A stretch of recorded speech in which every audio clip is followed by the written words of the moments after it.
His friend Jotay betrayed Yuan and left him surrounded by half of Blue Star. Yuan killed 1,000 enemies before dying inside that trap. Then he awakened days before the killing space descended. This time, every future monster and hidden treasure already lived inside his memory. His gold-tier eye of insight exposed every trait inside a target. Killing that target let his system plunder one of those powers. To common zombies gave him super hearing and perfect undead camouflage. From that moment, every monster became fuel for his revenge. On the television, a mob of reporters swarms a middle-aged man in a white shirt. Cameras and microphones thrust in his face. One voice after another demands to know what he makes of the countdown. People have been seen lately, whether there really is an extraterrestrial civilization behind it. Another asks how his investigation team plans to respond with only 6 hours left before the countdown ends. The man clears his throat and says the higher-ups are taking the matter seriously. That discussions are ongoing, and that until a conclusion is reached, he has no comment. Yuan sits on the sofa and stares at the screen, letting the words wash over him. Yuan really was reborn, and it landed him right before the killing space descended. That countdown crawling across the news is not for any extraterrestrial civilization. It is the countdown to the killing space itself. Every 10 days, the space activates and drags 100,000 fresh participants into worlds crawling with monsters. And everyone already knows the guest list by heart: zombies, ghouls, Terminator T-800 machines, aliens, vampires, skeleton hordes, transformers, Godzilla. Any of them can walk out of that space, and the people it selects have exactly one purpose: to survive and to kill as many of those things as they can. Survive and you collect space rewards and become an evolver, the pinnacle of what a person can be. Fail and you die. Before his rebirth, he was nobody. One survivor lost among countless others. In those early days, the space never chose him. So he clawed his strength up inch by inch, killing the monsters that leaked down into reality. It was not until the 9th descent that his name finally came up, that he got to feel what it was to grow strong in a hurry. Then the National Destiny War began. A traitor sold his whereabouts, and half the nations of Blue Star closed in on him at once. Yuan killed 1,000 of them before he fell, but fall he did. Just remembering that man, he feels his breathing thicken and the anger climb. He refused to be a decent human being. He chose of his own free will to be a traitor to his own kind. Now that he has a second run at this, some of those debts he can collect with his own hands. Jotay had made his choice, and Yuan intended to collect that debt personally. A ringtone cuts through his thoughts so familiar it stops him cold. A chirping little jingle about a grandson calling his grandpa. How many years has it been since he heard that sound? Yuan turns and looks at the phone buzzing on the table and the contact saved. As his grandson lights up the screen, plain as day. It takes him a moment to place him. This is his company boss in this life. The one who thinks it is funny to make him save him under that name. And he is calling because he wants him pulling an all-nighter to finish some summary report. Long-buried memories surface.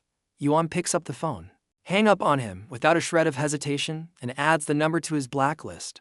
The apocalypse is hours from landing. Who in their right mind cares about a summary report? Yuan glances at his wrist where a strange mark sits under the skin. That is the space mark, the doorway into the killing space. When the countdown ends, everyone who can see it will find the same mark on their wrist, and through it, they can step into the space the instant it opens. By rights, he should not have this yet. Not at this point in the timeline. Not according to the life he already lived. But the space mark came back with him. Which means he can walk into the very first descent instead of waiting years for the 9th. Having lived it all once. He knows the order in which every monster appears before the National Destiny War. And he knows the quiet tricks that break certain corners of the space wide open. As long as he stays steady and never moves rashly, he will leave every other survivor eating his dust. Yuan pushes down the excitement and probes the mark with his mind. A string of data unfurls in his head, visible to no one but him. His name reads back as Yuan. His strength sits at 10, governing stamina and physical attack. Constitution is 8, feeding endurance and defense. Speed is 9 for pure velocity and reaction time. Spirit is a surprising 20, covering willpower and mind. And the panel notes that a healthy adult averages 10 across all 4. Talent none. Skill none. Killing value 0. With a reminder that killing monsters earns killing value and killing value by strength. Combat rating none. Yuan frowns at the leftover takeout congealing on the table and lets out a quiet sigh. In a world as steeped in hex tech, there are fragile college kids on every corner. So 8 in Constitution is honestly better than most. At least the 20 in Spirit gives him something to smile about. Then a new notification chimes through, and the God tier trait system comes online. It tells him that killing special beings lets him plunder their traits. That traits rank from lowest to highest as white, yellow, blue, purple, red, and gold. His awakened talent is the Eye of Insight rated gold, an active power that lets him read the traits inside any living thing. A golden cheat, as an old bookworm. How could he not know his system when one lands in his lap, plundering the traits of every creature he kills? Yuan is about to strike it rich. Rebirth foresight in a system all at once. A royal flesh dealt on the opening hand. This run he is ascending to the heavens. Yuan pats his own cheek to stop the corner of his mouth from twitching, and forces his racing heart back down. Small stuff. It is all small stuff. Stay calm. By the newscast. There are less than 6 hours until the space opens, which is plenty of time to go collect that thing. His eyes gleam. After the space descends, certain ordinary objects undergo miraculous changes, and energy pearls are the finest example of it. Normal growth means grinding, killing value from monster kills and spending it on stats. But energy pearls skip the line entirely. Packed with special energy a person can absorb straight into their attributes. Later, survivors came to call them wild free stat points. They are absurdly rare, and few of them ever surfaced in the years he remembers. Most from origins no one could trace. In Hong City, where he lives, he only ever knew of two. One sits inside a stone that props up a stall on the antique street, doing humble duty as a table leg, and he can simply walk over and take it after the vendors pack up late at night. The other hides inside a decoration in a private room at the Pong Chong massage parlor, tucked into the dragon pearl of a double dragon's plane with a pearl ornament. Neither is hard to get. Yuan rises and leaves his apartment. Night has only just fallen, and there is an hour or two before the antique street closes. So, he will hit Pong Chong Street first to go find some tender young company, then corrects himself and focuses on finding the energy pearl. Pong Chong Street is Hong City's busiest adult district, and its largest massage parlor contains the first treasure Yuan remembers. Hidden inside room 688 is a cheap ornament showing a dragon's plane with a pearl.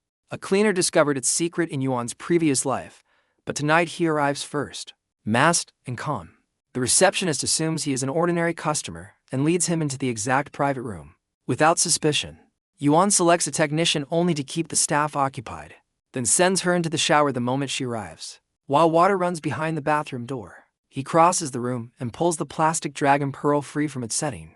Before midnight it looks worthless, yet the coming descent will transform it into an energy pearl worth more than most survivors ever earn. The treasure slips into his pocket with almost insulting ease. Instead of leaving immediately and attracting attention, Yuan lies down for a genuine massage and waits for the room's paid time to pass. The confused technician keeps offering other services, but he insists that she work on his shoulders and the actual head above his neck. Her disbelief becomes open resentment, although Yuan remains completely serious outside. A police task force launches a surprise raid against the entire district. Officers storm the private rooms, drag embarrassed customers into the corridor, and eventually kick open Yuan's door expecting another scandal. They find a fully dressed technician angrily kneading the shoulders of a man who is doing nothing illegal. Even the veteran team leader needs a moment to understand the painfully ordinary scene. After checking Yuan's identity, the officers release him and waive the parlor fee because the business has been shut down. The technician glares as he leaves, while Yuan quietly enjoys acquiring a future treasure and a free massage in the same visit.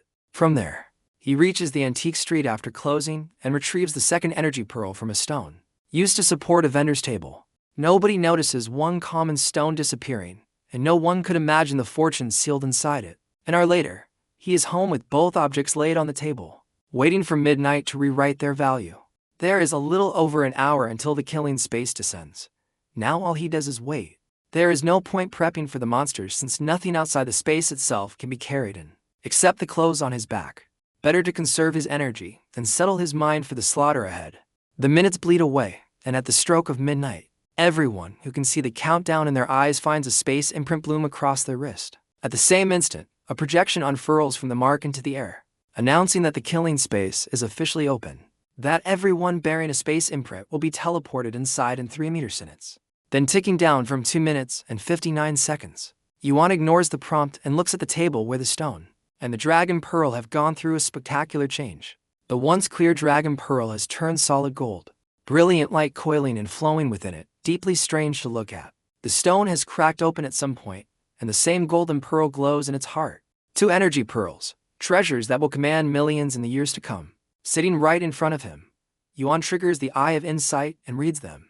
Each one is named simply as an energy pearl holding special energy that absorbs, strengthens the body, and raises one's attributes by 5 points. Yuan could laugh.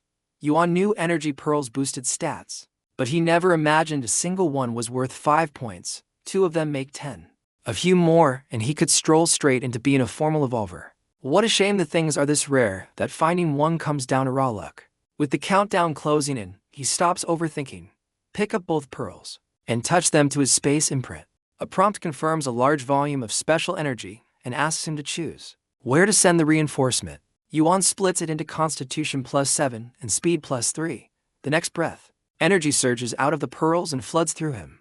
The early killing spaces are simple affairs which make stamina and endurance king, because lasting longer means killing more and being winded and shaking after 2 kills gets a person nowhere. Speed matters for the same reason, since running faster is running alive. The energy comes and goes in a blink, and the clearest change is physical. There is less fat on him. His back has stopped aching. His legs no longer throb. And there is real power in his stride. All of it the gift of a constitution that just leapt. His panel refreshes. Strength still 10. But constitution now 15, speed now 12. Spirit holding at 20. Talent the eye of insight at gold. No skills. Killing value still 0. Combat rating still blank. At last, he is not a fragile target. The words are barely out of his head when his vision smears sideways.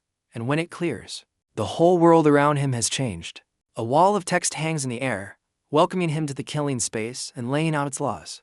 The highest rule is to survive. Killing monsters has a chance to drop material cards which cannot be carried out of the space.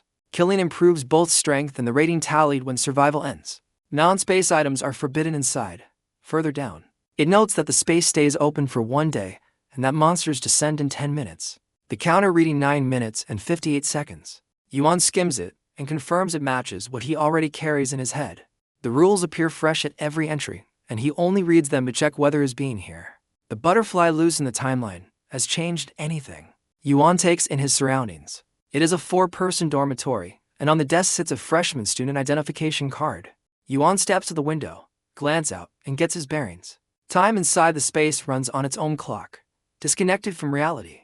So, while it is the dead of early morning back home here, the sun stands high at midday. And here he is planted in a university dorm. The door cracks open and 2 students walk in. One of them spots him, grins, and says that with no class this afternoon, we should go play some games together. Yuan narrows his eyes, recognizing this is the identity the space has stapled onto him, and shakes his head, telling him the 2 of them should go ahead, that he is about to head out. Yuan drops into a chair, pulls out the phone, and starts hunting for information, because confirming whether the monster data in his memory still holds is the single most important thing he can do right now. The 2 settle onto a bunk and start a match online. A few minutes later, he lets out a quiet breath of relief. His butterfly effect is no problem after all, and the monsters this run are locked in. Still zombies. Online, there is chatter about an unknown virus spreading, which is really a hint the space seeds for anyone lucky and sharp enough to read the monsters off it in advance. Whether a person can actually deduce the answer, though, comes down to their own luck. Yuan puts the phone away, then looks at the pair hunched over their game. Their purpose assigned by the space is brutally simple. When the countdown hits 0, they turn into flesh-eating zombies and come for him. From what he learned last time round, plenty of people trip and fall right here at the starting line. Yuan gets up and walks over, telling them that since they clearly cannot play, they should come watch him dominate. One of them answers without looking up. Attention nailed to the screen, a cold glint slides through his eyes. Yuan strikes in the same instant. 2 hard chops landing on their unguarded necks, and both of them crumple. Yuan digs out a bed sheet and lashes the pair to the bunk, then wait quietly for them to turn. Killing them now would earn him nothing, but once they are monsters, killing them pays in energy and drop cards. That done, he slips out of the room, and 5 minutes later, he is back with the fire axe. Yuan lay it on the desk and simply watch the 2 unconscious bodies until the 10-minute counter runs dry and the monsters descend.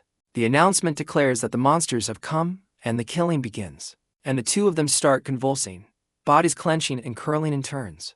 Their skin shrivels and creases at a sickening pace, a rattan zombie aura seeping off them, the color draining until they are pale as wax. In the span of a breath, they finish the crossing from human to zombie, snapping awake with milky white pupils fixed on him. Thrashing against their bonds, able only to writhe, he turns the eye of insight on them. Both read back as common zombies.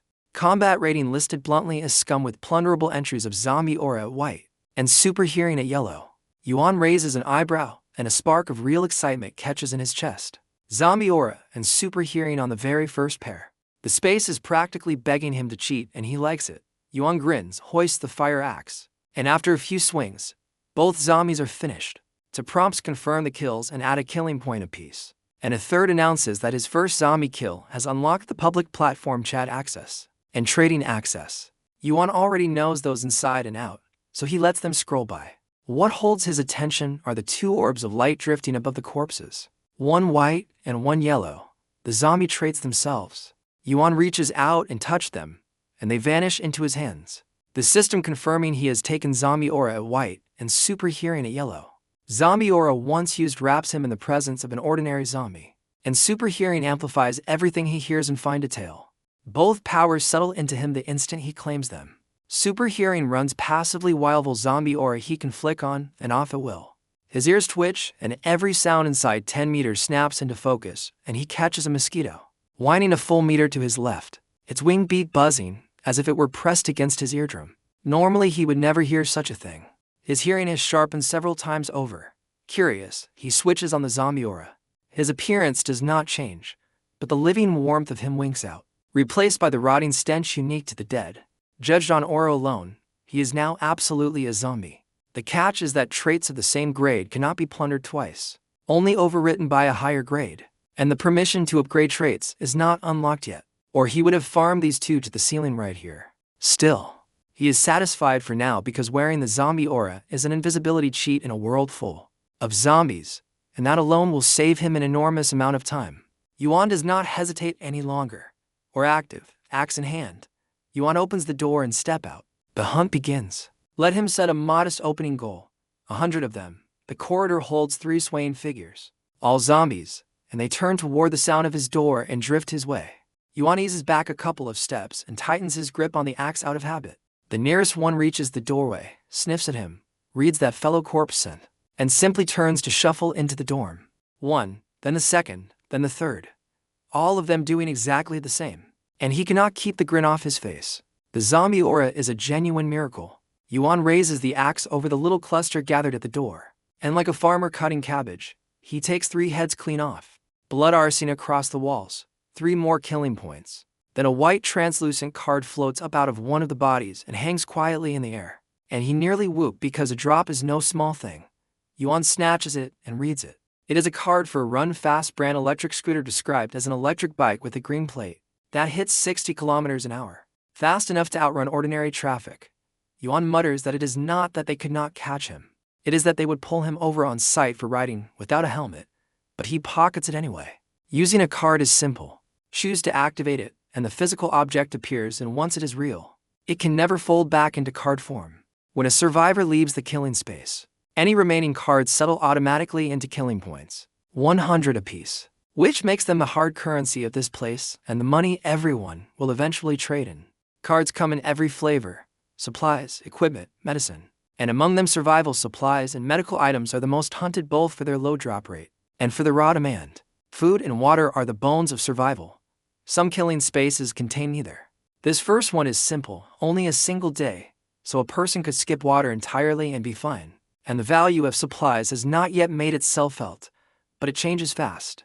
The second opening runs 2 days, the third runs 3, and it climbs from there until a run stretches across days on end. And a survivor without food or water dies without ever understanding how. A drop is a good omen. Yuan keeps moving. Ear cocked, he carries the axe to the next dorm. Kick the door in, and pile inside. 10 seconds later, he walks back out with the blade even redder, and head for the one after. Half an hour on, he finishes clearing yet another room, drop into a chair to rest, and take stock. 3 cards, the Run Fast scooter, a pair of original flavor black stockings, and a brand name pack of daily sanitary pads.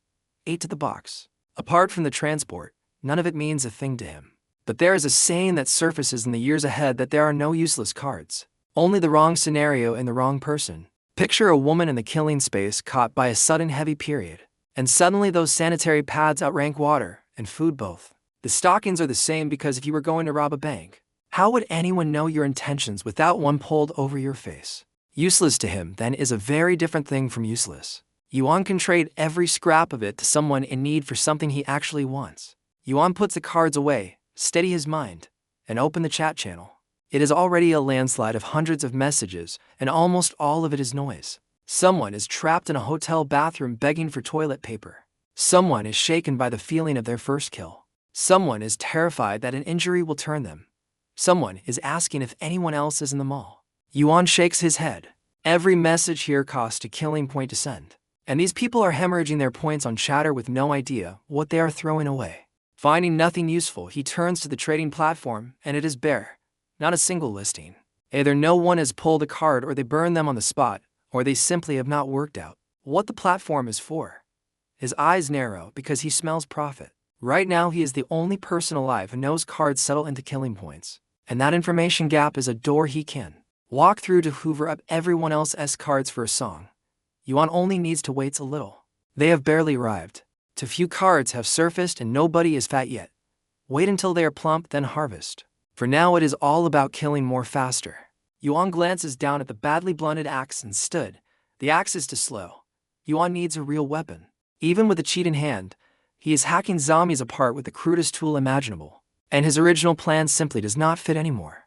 Out of the dorm building, he produces a scooter key from thin air.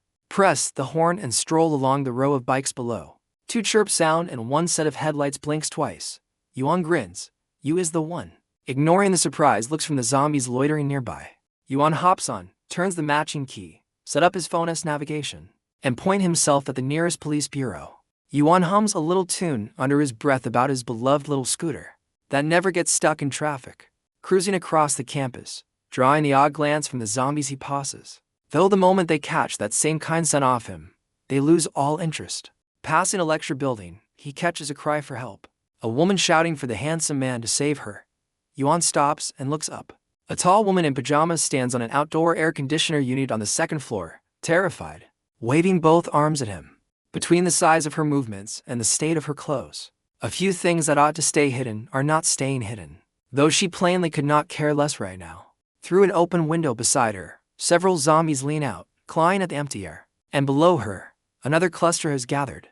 There is no path up to the heavens and no path down to the earth. Yuan calls up to her to believe in herself and stays exactly where she is.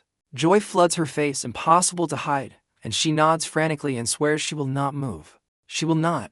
And before she can finish the sentence, he flicks his wrist, turns the scooter around, and rides off. Adults are responsible for their own choices. Why would he save her? As long as she does what he said and kept still, she lives. Her spot is a dead end, sure. But this killing space runs only one day with no mission requirements attached. A pure welfare bureau. Even a person who never eats or drinks gets teleported out with rewards when the clock runs down. There is no reason on earth to save anyone. Behind him, the woman collapses into shrieking, screaming for him to come back, calling him a bastard, demanding to know if he is even a man, begging him to come save her.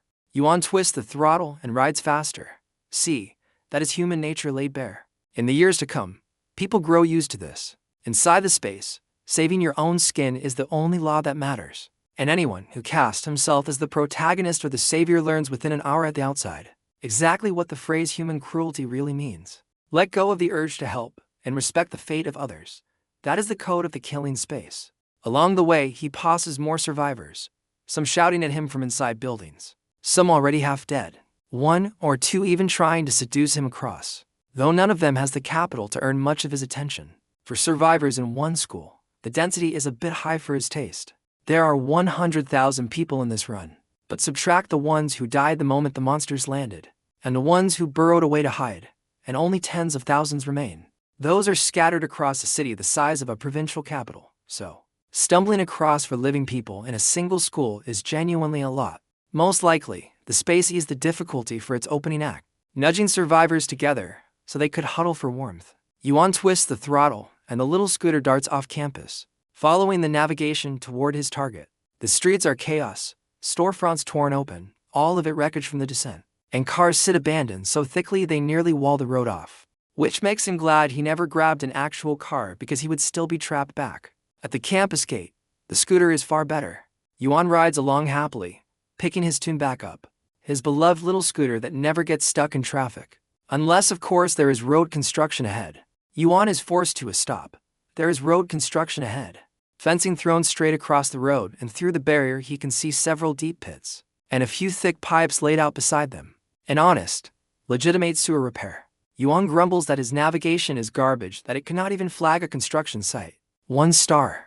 Fortunately, the police bureau is close now, about a kilometer off, so he simply abandons the scooter and goes the rest of the way on foot. At the entrance to the police bureau, a thrown stone cracks against a trash can in the courtyard, and the noise pulls the attention of several figures loitering inside.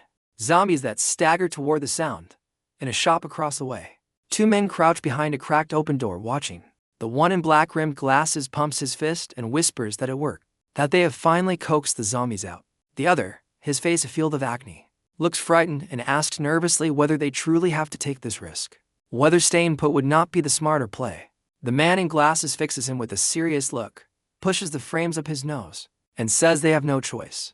That by his years of reading web novels, these zombies will absolutely evolve, and once they do, the 2 of them are dead for certain. Only weapons will keep them breathing, he insists, or their excellent starting position goes to waste. The 2 had been wildly lucky. When they first appeared, they landed near the police bureau, and after the descent, they both scrambled into a lingerie shop, killed the owner in a strange bit of panic, then holed up inside, and did not dare set foot outside again. Once the man in glasses understood the situation, his persecution complex flared, and he resolved to arm himself. The bureau sat conveniently near, but it was packed with zombies, so the man with glasses, steeped in Sun Tzu, settled on a diversion, which is how the scene at the trash can came to be. Through his tireless efforts, he had lured the few wandering zombies out of the courtyard, meaning the conditions to slip inside. The acne-faced man is still uneasy, pointing out that there are 5 zombies in the courtyard alone. No telling how many more inside, and only the 2 of them. The glasses man tells him there's nothing to fear, that they will not solve this by force because unlike zombies, they have brains and they will do exactly what worked before, using feints to lure the dead away. Worst case, he adds, running away is always the finest strategy of all since zombies cannot catch them anyway. He says he will pack a few things, and then they can move. Just then, the acne-faced man grabs his sleeve and jabs a finger out the door, telling him to look quickly because there is actually a person out there. The glasses man waves him off dismissively, saying, of course, there are people. There are 100,000 of them, so stop making a scene. The acne-faced man insists that no. This guy walks straight down the street, and the zombies did not attack him. That snaps the man with glasses' head around, and he crouches by the doorway to look. What he sees is a young man ambling down the street calm and unhurried, while the zombies shifting conversation around him take no notice at all. Showing not the faintest urge to attack, he mutters that this is unreasonable, that he does not understand it, and the acne-faced man adds that the stranger's destination looks like the police station, too. The glasses man echoes it, uneasy, that the stranger has the very same idea he does. By then, he has reached the entrance and found several zombies in police uniforms circling a trash can. Yuan stares at it, honestly, confused because there is nothing special about it. No severed limbs, no scattered bones, nothing to explain the fascination. The puzzlement lasts about a second before he stops caring and steps into the courtyard.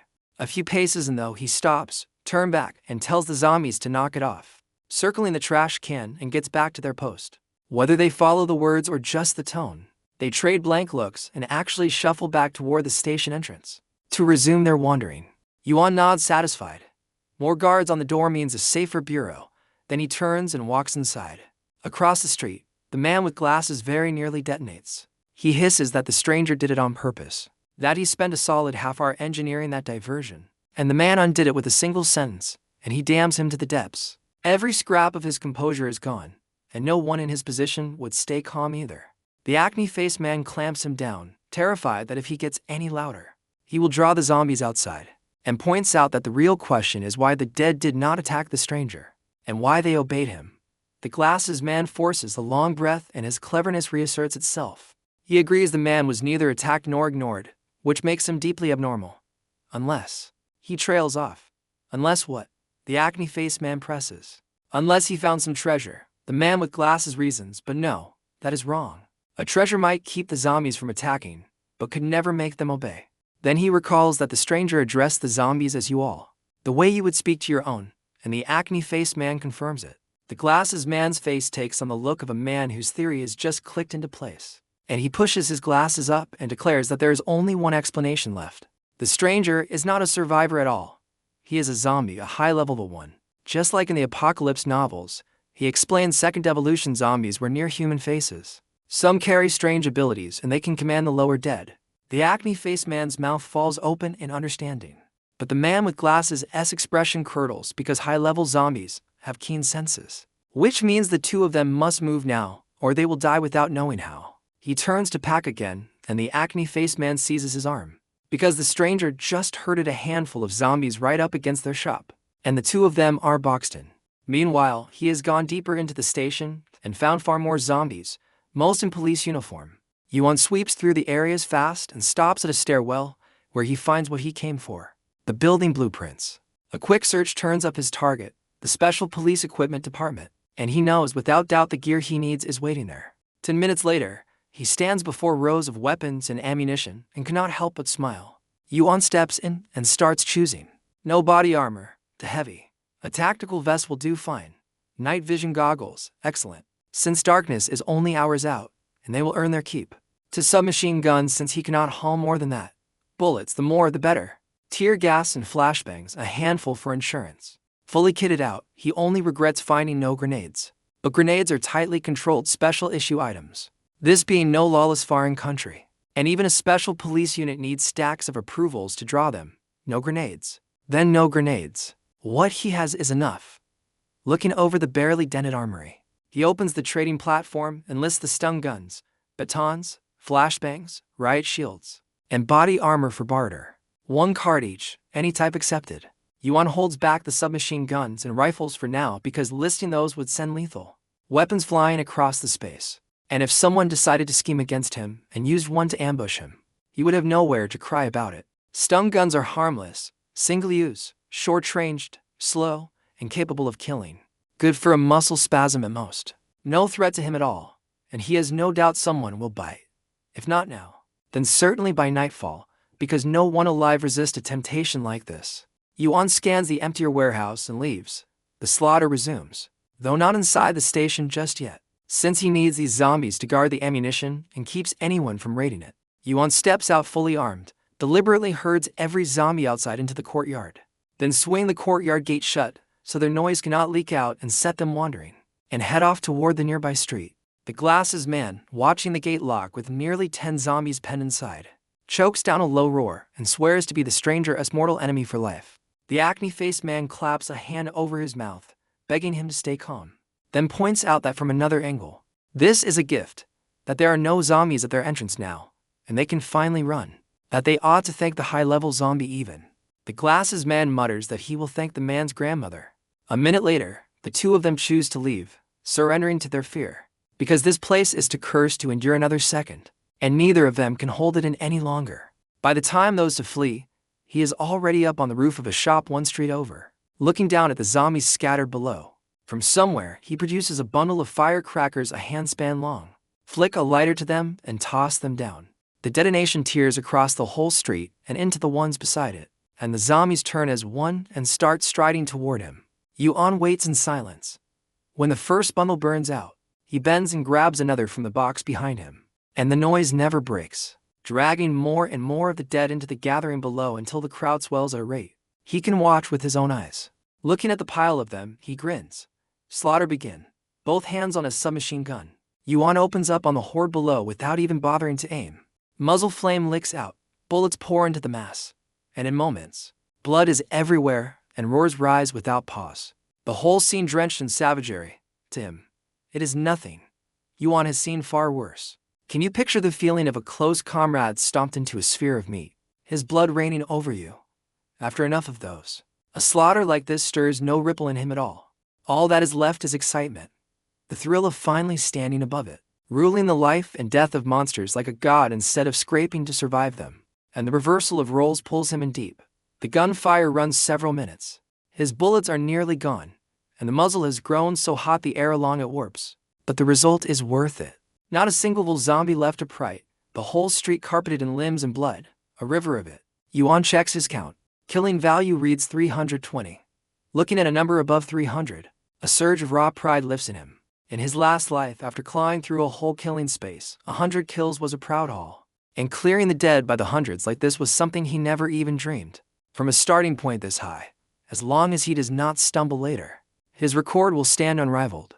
And all this stored killing value converts to a mountain of strength when settlement comes. After each killing space closes, the survivors first enter a settlement space where accumulated killing value buys special goods. Yuan draws a breath, frowns at the wreckage, and waits down into the blood and limbs to gather cards. The one truly unpleasant part, since they have to be picked up by hand. The drop rate is low enough that it is not much trouble. And after all that killing, he comes away with only 8 branded shampoo, a 200 milliliters bottle, a sterilizing spray, a single high-explosive grenade, 3 550 milliliters mineral waters, 2 packs of fish-flavored shredded pork. All of it has its uses. Shampoo looks worthless until you spend a long run in a forest space, with your hair matted into ropes, and then a single bottle is bliss.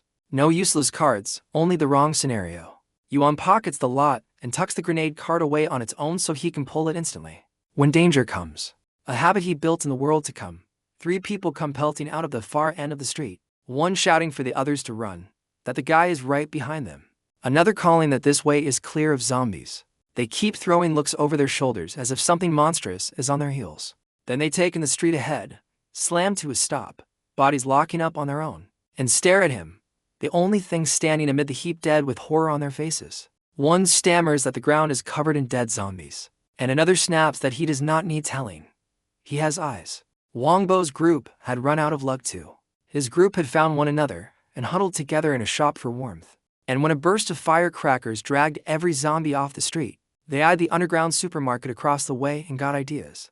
After a little planning, they slipped in for weapons, only to blunder straight into a mutated zombie and could do nothing but flee for their lives, down whatever path opened, never expecting to hit a scene like this before they had even shaken the mutated zombie off. Truly a river of blood and bodies. One of them gags, but with an empty stomach brings up only a mouthful of spit.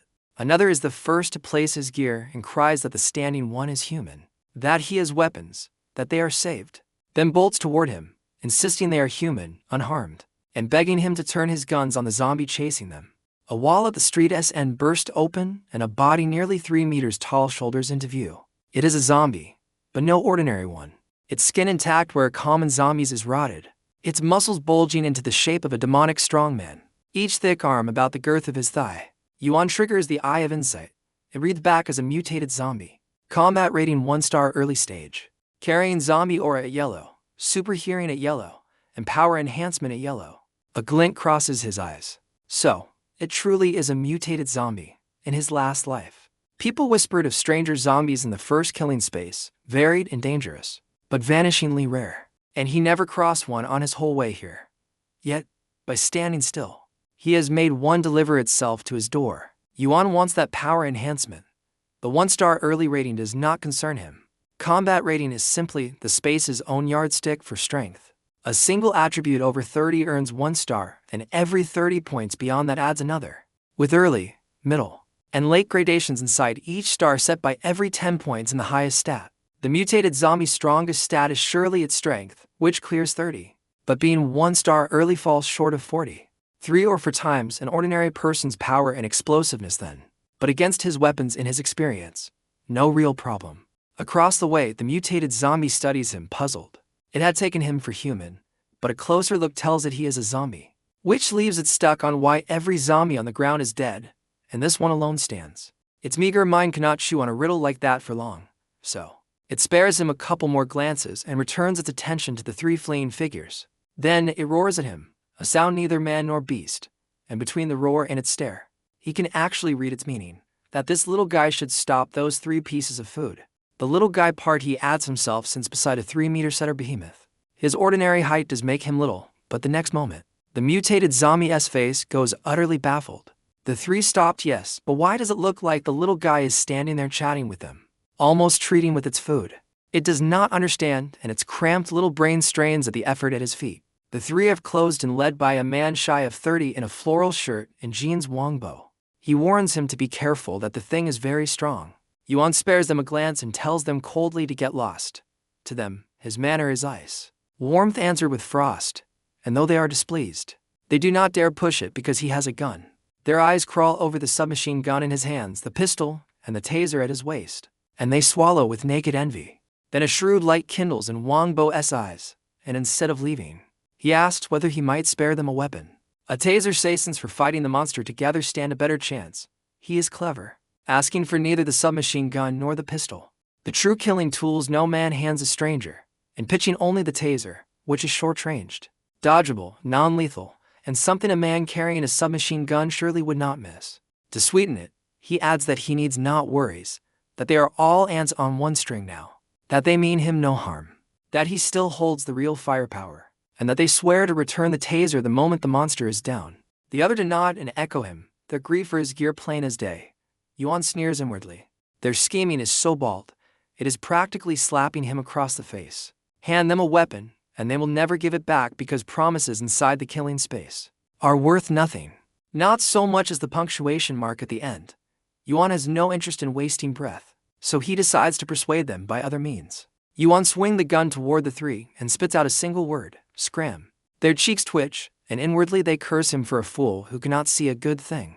One of the younger ones cannot help protesting that everyone is only trying to survive.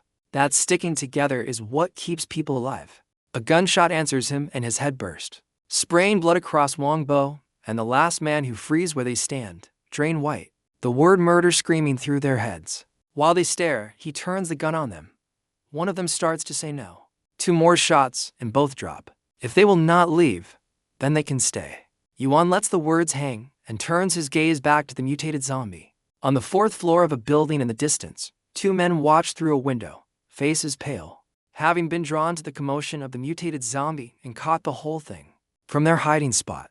One plainly, the underling murmurs that this is a ruthless man, that beyond the zombies people cannot be trusted either, that it is all too dangerous. His companion hums agreement, eyes gleam as he points at him, and asks whether the underling saw what the man asks. That man's weapon says get hold of it, and they can walk sideways through the whole space. But he will never give it up. The underling protests, lets out a low knowing chuckle, and says that zombie is nothing to trifle with, and that perhaps, just perhaps, they will get there. The mutated zombie roars and charges. It had been idling in place, but his killing the 3 morsels without eating them read in its eyes as pure contempt, a provocation it could not swallow. And if it could not swallow it, then it would fight.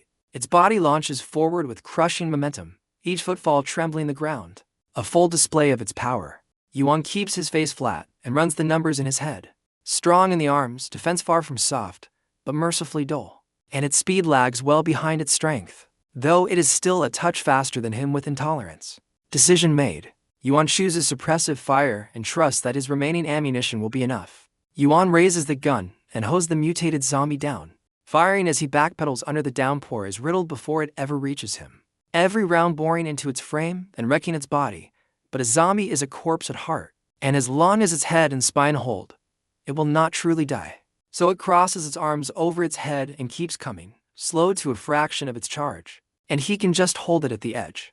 Then a string of empty click sounds. The gun in his left hand is dry, its last few rounds spent in that final wave. Yuan tosses the empty submachine gun aside and keeps firing with the right, while his left hand dives into his jacket. A card comes out, then blurs into a black high-explosive grenade. At this point, he does not care about the 100,000 killing value it cost him, because killing this thing and seizing its entries makes every point worth it. Yuan pulls the pin, hurls it at the mutated zombie, and turns to run. The blast rolls down the street like thunder, throwing up a wall of dust, and he rides it out behind cover, watching the sight. As the dust thins, the aftermath resolves. A shallow crater in the road and the mutated zombie sprawled at its lip, still struggling. Half its body simply gone, its remaining legs stripped to bone, its torso a ruin. Wounds that would have finished a person long ago. But a zombie can bite with nothing left but a head, so it drags itself toward him on the one arm it has, leaving a smear of blood behind.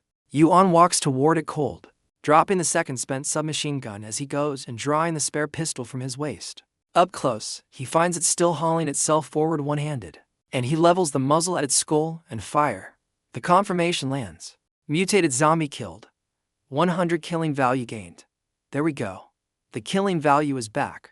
In the far building, Huang Qi remains stunned to the fight, drinks in his gear and grows greedier. Then something sour his face. The man had a grenade too.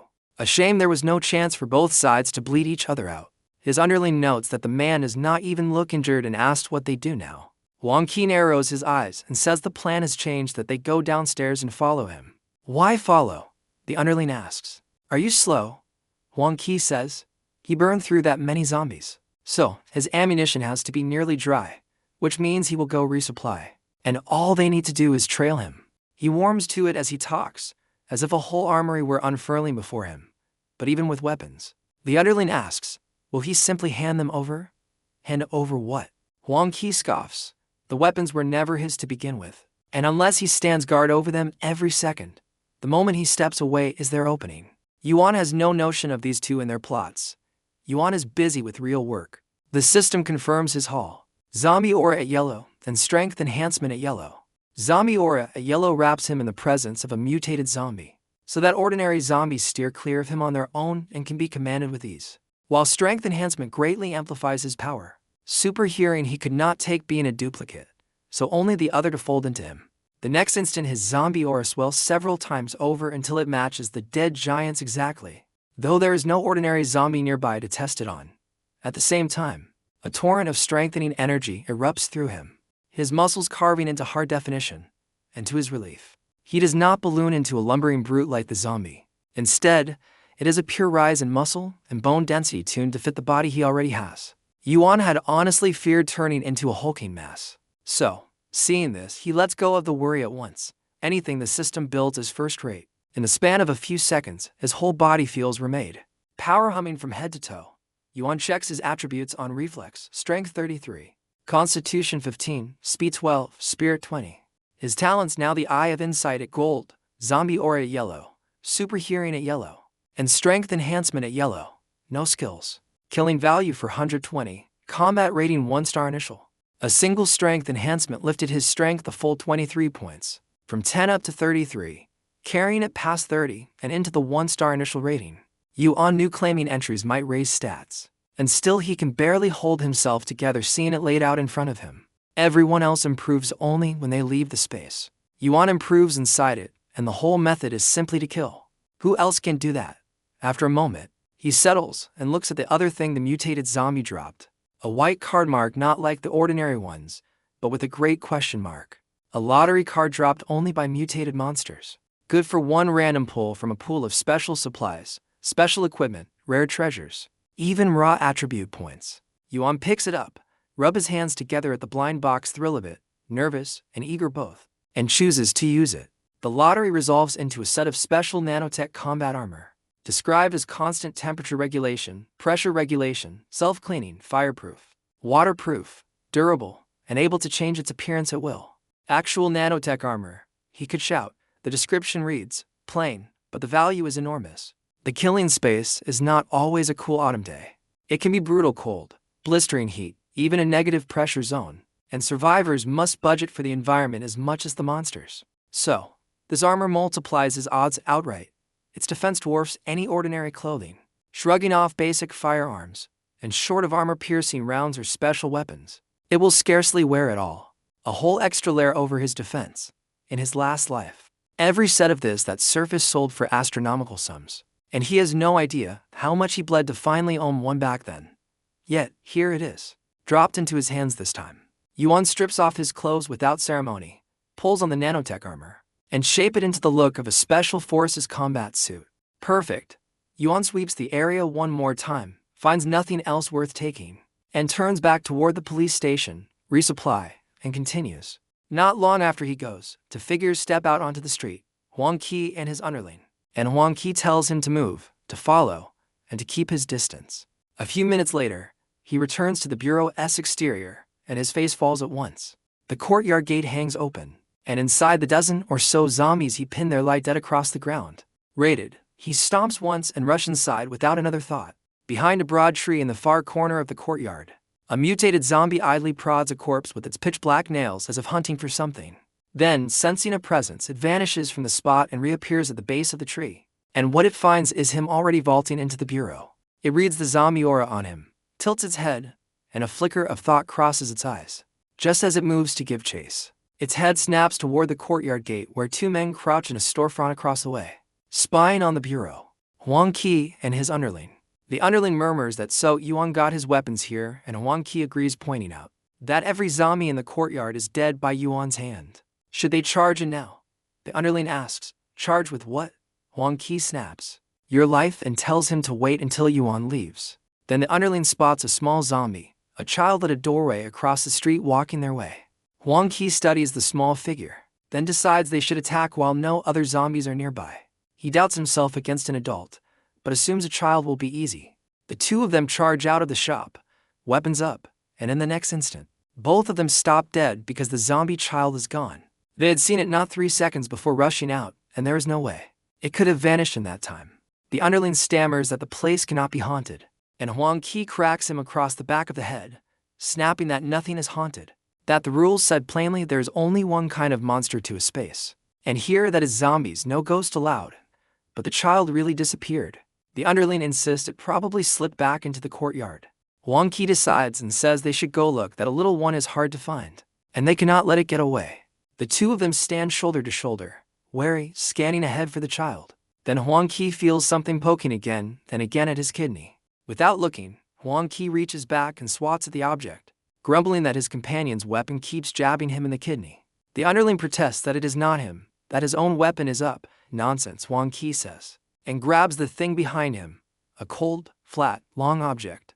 He starts to say that he is holding it right now. So if it is not the underling, then who? And the words die. His body goes rigid, and he turns his head slow to look behind him. A mutated zombie stands there, curiously extending one finger, its long nails clamped in his awkward grip. Huang Qi screams that it is a zombie and crashes the baseball bat in his right hand against its skull. The bat shatters in his terrified hands, and the mutated zombie recoils its head, dazed. "Run," he croaks, and in that razor of a crisis, whether from panic or some buried instinct, he drops the broken stub of the bat, wheels around, and bolts. By the time he is 2 meters clear, the underling finally remembers his own legs and scrambles after him. The blow snuffs out the mutated zombie's curiosity in an instant, replaced by naked butchery. It roars, stomps, and blurs into a black streak after the underling. Its fingers spear out 5 long nails driving into the man's kidney, then withdraw, tearing free a bloody kidney and a broad sheet of skin. The underling shrieks once and folds to the ground, twitching. Huang Qi hears it behind him, glances back, shudders down to his bones, claps both hands over his own kidneys, and somehow runs faster still. Though the posture is a strange thing to behold, the mutated zombie's murder only sharpens. It lifts the torn kidney, swallows it, licks its lips as if still hungry, then reaches down and plucks the underling's other kidney into its palm. The man screams, both kidneys gone, struggles for 2 seconds, and goes silent for good. The mutated zombie gulps down the second kidney, looks at Huang Qi, already stumbling into the bureau compound, and lifts a foot to follow. Huang Qi is running blind with panic, and without meaning to, he has fled into the bureau's courtyard. He hauls the gate shut behind him, praying it buys a little time against the thing, then throws himself at the building. One thought consuming him: get inside, find that man, and live. He makes it through the entrance, opens a door, closes it, and throws the lock in a single flowing motion. And with a heavy door between him and the world, he feels at last that he has a chance to breathe. He pants against it, but the moment does not allow much thought, since finding that man is all that matters. So, he turns to take stock of the room. His body locks, and the relief drains from his face and freezes there. Dozens of eyes are trained on him, zombies. The bureau is full of zombies, and he has run headlong into a nest. No, he babbles. Impossible. He watched the man walk in. How can there be this many zombies still standing? How could the man not have killed them? Then the zombies erupt, roaring, and swarm him while he screams that this cannot be real, that he does not want to die. Yuan remains unaware of any of this at the entrance. His ammunition is replenished, the depot door locked again behind him, and he strolls out through the hall, where he glances in surprise at the zombies thrashing chaos. A zombie free-for-all. Why are they fighting each other? Yuan looks at the exit door blocked, and scoffs coldly, telling them to break it up, and behaves. At his words, the frenzied motion stutters. In the next instant, as if the meaning lands, they scatter in every direction. Yuan could laugh.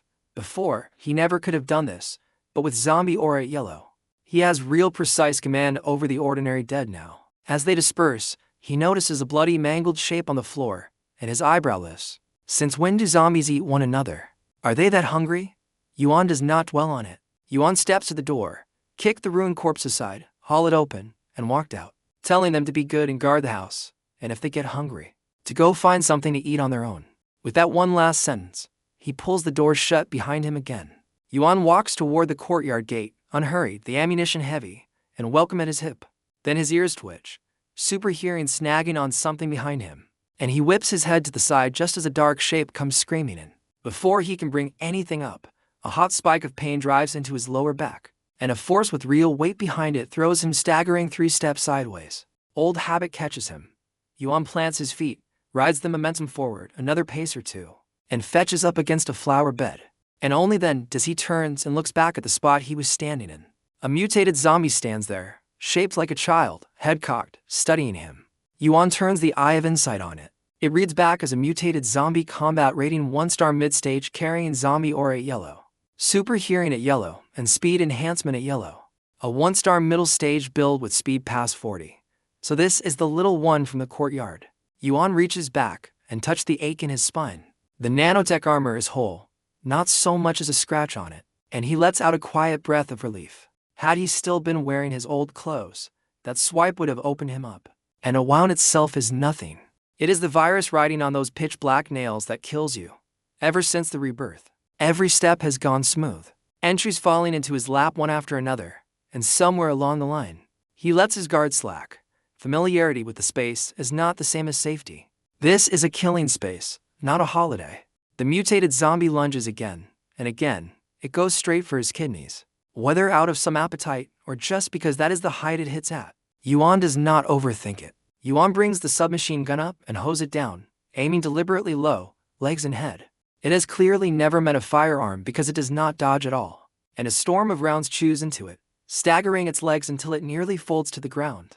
Then it snaps out of it, growls low, and blurs sideways behind a broad tree before he can finish it. Behind the trunk, it is leaking black blood from a dozen holes, a chunk of its neck torn away, one leg open to the bone, and that last wound should bite hard into all that speed. The red glow in its eyes deepens, killing intent, sharpening past anything it is shown. But the gunfire keeps rolling, and it does not dare break cover. Yuan does not dare stop either. Yuan keeps the trigger working and drift his position, feeding rounds into the tree while he runs the fight in his head. This thing is too fast. When it moves, he sees nothing but a black smear, and that makes it worse to handle than the power build, because speed really does settle the fight. It has one saving grace is the same as the last one's. A dull little mind he can turn against it. Yuan twists his waist by instinct, quietly asking his kidneys to hold together a while longer. While he thinks it climbs, it has gone up the far side of the tree to the crown. Cold eyes fixed on him, waiting for the one thing it needs for his guns to run dry. The moment his fire cuts out and an empty mechanical click takes its place, it takes its opening. It drops off the tree as an after image and is in his face in a heartbeat, 5 fingers spreading toward his kidneys. A cold light crosses his eyes. The empty gun was theater. Only his left weapon truly ran dry, and his right hand simply stopped squeezing to sell the lie. All of it built for this exact instant. As its claws close on his waist, he does not flinch away. Yuan lets it grab, trusting the armor to eat the pain, and twist his right wrist so the muzzle swings up into its body and open fire. Rounds pour through it at point-blank range. It reacts fast, throwing an arm over its skull to save its head. But the head is all it can save, and the rest of it comes apart under the barrage. Then it flashes to his left, reading somehow that the weapon on that side is spent. Springs up and rasps for his unguarded face. If the waist will not break, it will open the face instead. Yuan stays perfectly cold. In pure combat experience, this thing cannot stand in the same room as him. Yuan snaps the empty left gun up vertical to catch the claws, let the dead weapon in his right hand drop away, and drive an uppercut straight into its chin. 33 points of strength land on that little jaw and cave it up into its mouth, and the blow flings the whole body upward. While it hangs there, he pivots and whips a spinning side kick into the leg that is not touched down, and the joint folds the wrong way with a wet crack before the force hurls it clear across the yard. You are fast, are you? Let him take a leg, and we will see how fast you run. Yuan holds his ground and does not chase because it is still a zombie, and one lucky graze during a combo could put the virus in him with nowhere left to run. The leg is crippled, and that is enough. It slams down, tries to spring up out of reflex, and drops flat, the broken leg refusing to launch. Yuan lets himself taunt it, telling it to go on and jump. Go on and run. Yuan will just stand right here and wait. Then he thumbs a fresh magazine into the right gun, level it at the thing thrashing on the ground, and puts a burst through its skull. The prompt confirms the mutated zombie is dead and hands him a 100,000 killing value, and a yellow orb of light drifts up off the corpse. Yuan steps over and takes it and the system tells him he has claimed speed enhancement at yellow, that it will sharply raise his speed. A tingle runs down both legs. The bone and muscle density that was already reinforced once tightening further, and raw power keeps welling up out of them. His panel resets and he reads it off in his head. Strength 33, Constitution 15. Speed jumps to 40, Spirit 20. His talents now the Eye of Insight at gold with Zombie Aura, Super Hearing Power Enhancement, and Speed Enhancement. All at yellow, no skills. Killing value 520. Combat rating holding at 1 star mid-stage. That speed enhancement handed him 28 points, more even than power enhancement gave. And it carried his speed to 40 on the nose, just scraping into 1 star mid-stage. It is not that the speed zombie outranked the power zombie, only that it spent itself differently. A power build has to pour points into both strength and constitution. Or where would all that bulk come from? While this little one dumped nearly everything into a single stat and let the rest wither. That imbalance is exactly what just paid him. Smiling, he turns to the lottery card the mutated zombie left behind. Grab it and use it on the spot. The lottery resolves into a single awakening potion, described as a mature, stable oral formula with no side effects. One that gives a high chance of awakening your innate talent. It runs 300 killing value in the killing space store. And he had meant to buy a bottle at settlement, never expecting one to fall out of a corpse for free.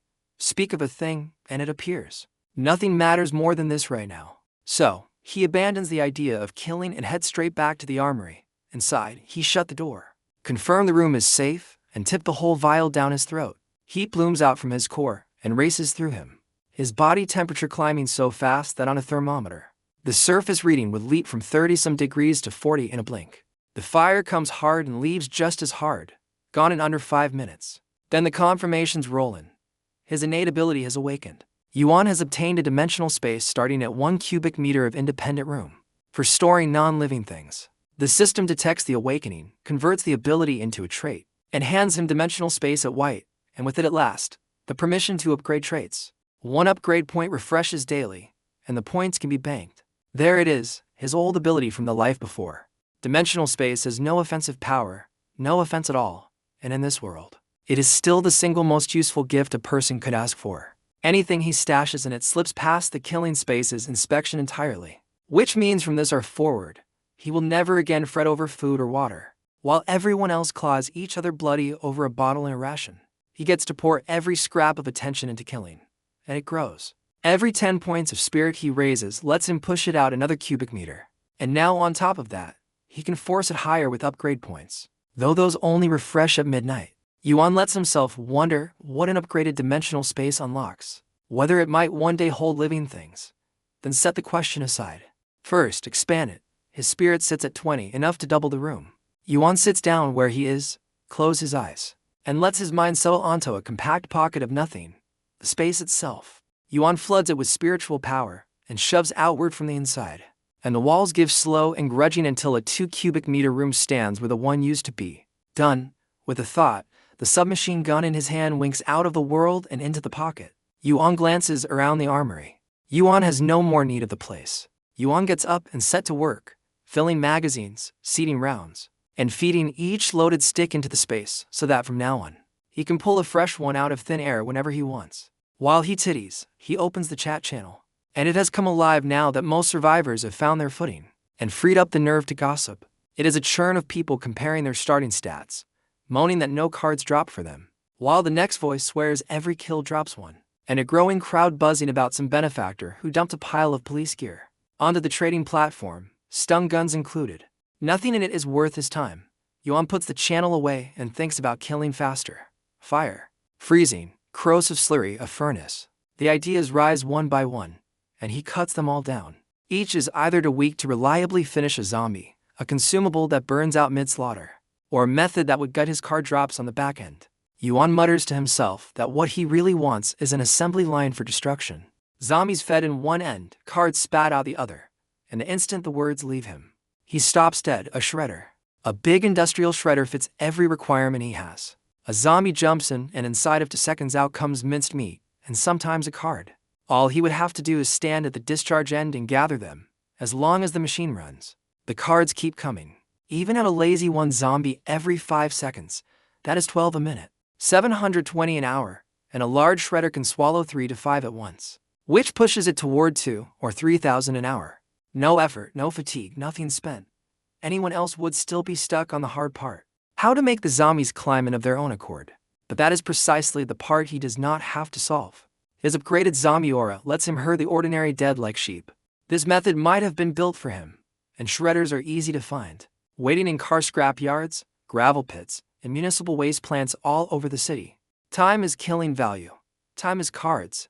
Yuan cannot sit still another second. Yuan sweeps the loaded magazines and boxes of ammunition into the dimensional space. Fire up his navigation and went. Half an hour later, he stands in a sprawling car scrapyard, staring up at the machine in front of him, and he nearly laughs. It is a monster of a shredder, a 4-to-4-ton beast they call the Red Giant, still bolted down on the back of a 100-ton King heavy hauler. There is a lone zombie shut inside the truck S-cab, shaking its head, hunting for a way out its little mind cannot manage since it cannot even work the door handle, and only paces the cab in circles. By the look of it, the Red Giant was just delivered here or was about to be shipped out, which suits him perfectly. But when he scans the yard, he counts only a handful of zombies drifting around, and he frowns because a scrapyard sits far from anywhere people live. So few zombies wander near, which caps how many he can gather. Yuan will have to bring the machine to them. Yuan hauls the cab door open and climbs in, and because he is putting off a yellow zombie aura, the zombie already inside goes docile as a lamb, letting him boot it out into the dirt without a fight. A few seconds later, the truck grinds to life, rolls out of the yard, and points itself at the crowded heart of the city. 2 minutes and a great many crushed cars later, he brings it to a stop, and the horde that has been chasing his noise stops with him. Dozens of zombies that came expecting a meal and found instead a fellow corpse. They stand there dumbfounded, their sluggish little minds grinding in a riddle they cannot crack. Yuan grins. The show is about to start. Half an hour on, a wall of loud, cheerful dance music tears open the night. The kind of thumping plaza tune blared from the big square speakers people dance to in the park. Every zombie within earshot freezes, turns its head toward the sound, and shuffles toward it. At the source of it all, he stands with a loudspeaker. Yuan scurried from somewhere, his aura pressing down on the ragged column of the dead. Yuan barks at them to line up, all of them, to get in a straight line for him. Yuan tells the one missing an eye not to think it is special, to fall in with the rest. Yuan snaps at the legless zombie, dragging itself along too slowly, holding up the whole queue to step aside and get out of the way. Yuan waves the newcomers to the back, one by one, crushed under a higher aura than their own. They obey, filing forward in dead silence. At the head of the line waits a raised steel ramp, and at the top of the ramp gapes the Red Giant S intake. The zombies climb it and leap in, one after another, and a burst of blood erupts before each is spat out as a heap of ground meat onto a conveyor that runs straight down into the sewer. Yuan stands a couple of meters off the discharge, loudspeaker in hand, watching for cards and dressing the line. The dance speakers ride on top of the cab. More big rigs are hung from the roofs of the buildings around him, and every so often a card floats up out of the pulp. Easy, genuinely easy. Indirect chills do have the yield, sure, but the sheer volume drowns that out, and the whole thing costs him nothing and tires him not at all. You win a little, you lose a little, and this trade is stacked in his favor, cards and all. One card worth 100 killing value. The real river of income. Down in the chat channel, the world loses its mind. Survivors swearing they must be hallucinating explosive dance music in a city full of the dead, then swearing they are not. One voice insists he watched zombies form an orderly line and hurl themselves into a shredder, while the whole channel calls him a liar. Zombies killing themselves is one thing, but queuing up to do it politely is a step too far to believe. Yuan lets them argue. Time does not stop for their bickering. Whenever the zombies in one district thin out, he picks up and moves to the next and starts the harvest fresh, and he keeps it at a clear through to dawn, unwilling reborn as he is to waste a single minute. Then a chime lands in his head telling him the upgrade points have refreshed. Still guiding the line, he eagerly pulls up his panel. Strength 33, Constitution 15, Speed 40, Spirit 20. His talents now the Eye of Insight at Gold plus Zombie Aura, Super Hearing, Power Enhancement, Speed Enhancement, and Dimensional Space. His upgrade points sit at 1 and refresh 1 a day. Killing value at 7,563.5. Combat rating 1-star mid-stage. Every entry, but the golden Eye of Insight now wears a small mark showing it can be upgraded. The system spells out the cost. A white entry jumps to yellow for a single point. Past that, a yellow climbs to blue for 2, blue to purple for 4, purple to red for 8, and red to gold for a full 16. So, dragging one white entry all the way to gold burns 31 points in total. At 1 point a day. That is a month per entry to reach the top. Yuan does not know yet whether there is another way to farm upgrade points, so for now, he simply waits it out. With a thought, he spends today's point and lifts dimensional space from white to yellow. It becomes a 10 cubic meter room, and as the grade rises, a new sheet of detail unfolds in his mind. The real change is in how it opens. Before, only what he physically touched could be pulled inside. Now anything within a meter of him answers a thought and vanishes into the space, with no contact at all. Do not shrug at the gap between touching and not touching because he can make it sing. If a man shoots at him, the old him could only dodge. The new him sets the space his mouth, hanging a meter in front of his chest. So any round crossing that line is simply swallowed, and then he turned the exit to face the shooter and let his own bullets fly back out at him. A pure engine of return damage. If he had held this in his last life, how would Jotay and the rest of them ever have boxed him in and cut him down? A shame it still takes only objects, not people. A person in there would open doors he can barely imagine, but that is a worry for another day. Deep in the night, the slaughter rolls on, and as he drifts through district after district, more and more survivors catches sight of him, and the chat channel roils with it. They watch zombies file to their own deaths, and they watch him at the center of it, showing not the least sign of being a zombie himself. After a heated round of argument, a single story hardens and spreads like fire. A corpse king with a human face. He can command the dead into orderly suicide. He feeds on people. His strength is unknown, but monstrous. And he was seen to punch a common zombie's head clean off its shoulders. Encounter him, the warning runs. And hide. Yuan sees every word of it and offer no correction. Let them believe it. A misunderstanding like that only clears his path and truth. He did smash that one zombie skull apart on purpose. In plain view, precisely so the story would carry the right amount of dread. And by the look of the channel, the dread has landed. Through the whole long slaughter, no accident finds him, and no fool leaps out, convinced he can solo the Corpse King. They are here for one day only. After all, why gamble your life instead of lying low? Even if some hero did drop him, then what? When every zombie on the street would riot loose the instant its shepherd died. On a dim street on the far side of the city, dozens of zombies drift with no purpose. And the silence is so total that a soda can skittering along the gutter in the wind can turn a whole cluster of heads to give chase. Then from the mouth of a pitch-black alley, a run of faint sparks stutters out. The suppressed cough of silenced weapons, and dozens of zombies drop across the street at once.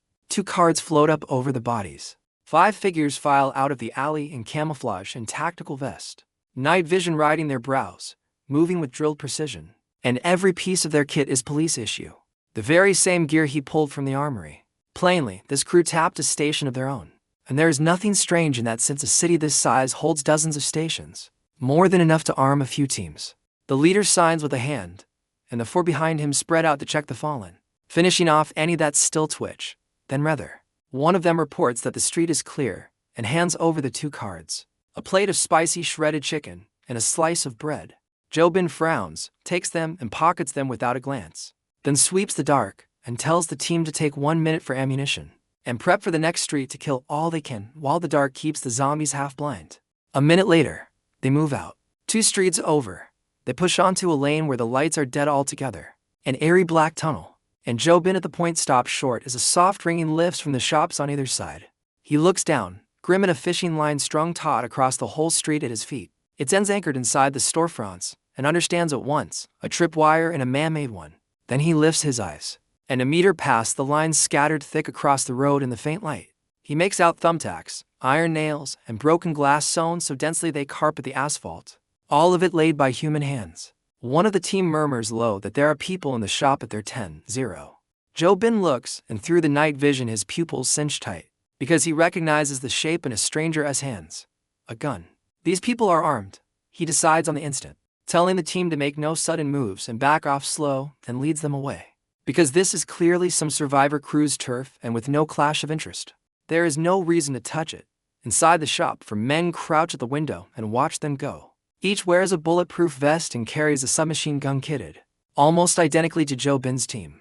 The only real difference is the bearing because where Jobin's men carry the clean hard stamp of soldiers, these 4 in the same gear look like a pack of layabouts. One of them, a tall man with a mean face and a tactical vest, spits and says that since they were retreated, they are not zombies and that Pa Kilometer Sark's head is the sharpest of the lot. That laying out that little test really did the trick. The thin one with the pitted face. Pakulametersark gives a sheepish reply that he only saw it on television and never thought it would actually work. Brother Han tells him not bad at all, that his Azure Dragon society needs talent like that, right? Then the dance music comes rolling in louder and louder, or rather closer and closer. Someone snaps that this is insane blasting music got loud in the dead of night. Another catches his breath and asks whether it could be the Music Corps King. Everyone is trading rumors about in the channel.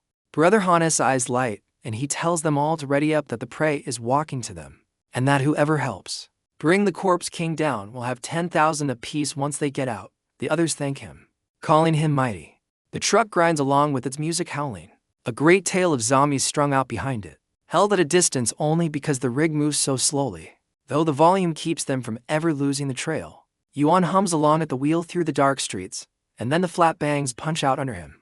Both front tires blow. The wheel wrenches out of true, and the truck slew toward a storefront before he stamps the brakes and drag it to a halt a breath short of the glass. Yuan climbs down and his face is thunder. Glass-gritted nails crunch under his soles, and when he looks, the whole road is sown with his stuff. Both front tires already flat and bristling with dozens of nails driven deep. Which gutless little coward did this? Salting a public street with nails. No shred of civic decency. No thought at all for the street cleaners who break their back sweeping these roads. 100 meters off up on the 10th floor of a building, Joe Bin's team has doubled back and gone to ground. They had not gotten far before the music reached them, and the Music Corps King came to mind. So they ducked into cover fast and now watched the street through their scopes. The lane pitch dark to the naked eye, but legible enough through night vision. Joe Bin asks a refined-looking man beside him, Old Jang, whether the figure below is the Corpse King the channel keeps naming. And Old Jang answers that anyone making a racket this size ought to be. At that a slab of muscle on the team can no longer hold it in, and urges the captain to take the shot to snatch the Corpse King before the ordinary zombies close in. He insists that by long years of gaming, a boss like this is sure to drop something good. Old Jang cuts in first, saying he advises against it, that by every scrap of gathered intelligence, the Corpse King has powers tower over any ordinary zombie, and if the opening strike misses, the backlash comes fast. With someone on the team certain to be hurt, the muscular man says he can snipe from range. Old Jang tells him his night sniping barely clears a 60% kill chance, and that a 60 is no different from suicide. Worse, the armed crew below sits closer to the Corpse King. The moment the shot lands, there is a 90% chance they get dragged into a fight with those men, and a 50% chance someone bleeds for it, unless they simply hand over the spoils. The muscular man's cheek jumps and he says he asked the captain, not Old Jang, and looks to Joe Bin, all hope pressing whether they should take the shot. Joe Bin's face darkens and after a moment, he decides they wait and watch. Down on the street, he has killed the music, and his eyes rake the dark like a pair of torches. His ears twitch and twitch again, super hearing combing the black for whoever did this. And a heartbeat later, he turns and fixes on one shop front, exactly the one hiding Brother Han and his four, because that is where the sound came from. The instant his gaze lands, a furious roar breaks from inside. In order to shoot him, to kill him. 1,000,001 for the man who does it. Sparks flare inside the dark shop and submachine gun fire rips across the night straight at him. His step halts and his face goes cold. So they have guns and they are spraying wild as if they take him for something soft. The dimensional space yawns open in the air before him, and as the rounds cross into the meter around his chest, the space warps and swallows them whole. Gone. And under the cover of night, not a soul sees it happen. Up on the 10th floor, the muscular man mutters to himself, telling Old Jang he said it all along. Less talk and more doing. Those men down there already made their move, while the Corpse King just stands there like a statue.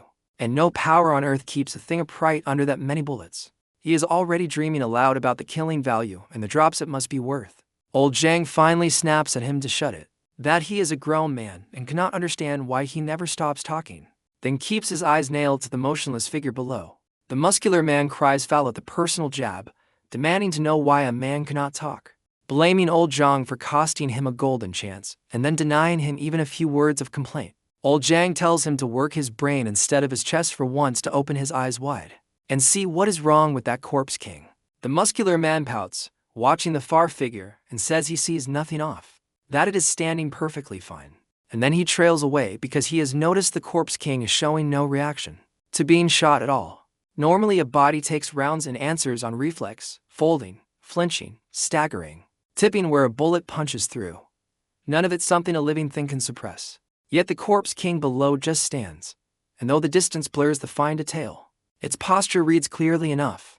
And worse, the muscular man swears he feels a strange ease radiating off that stance. Ease, he thinks, to hell with ease.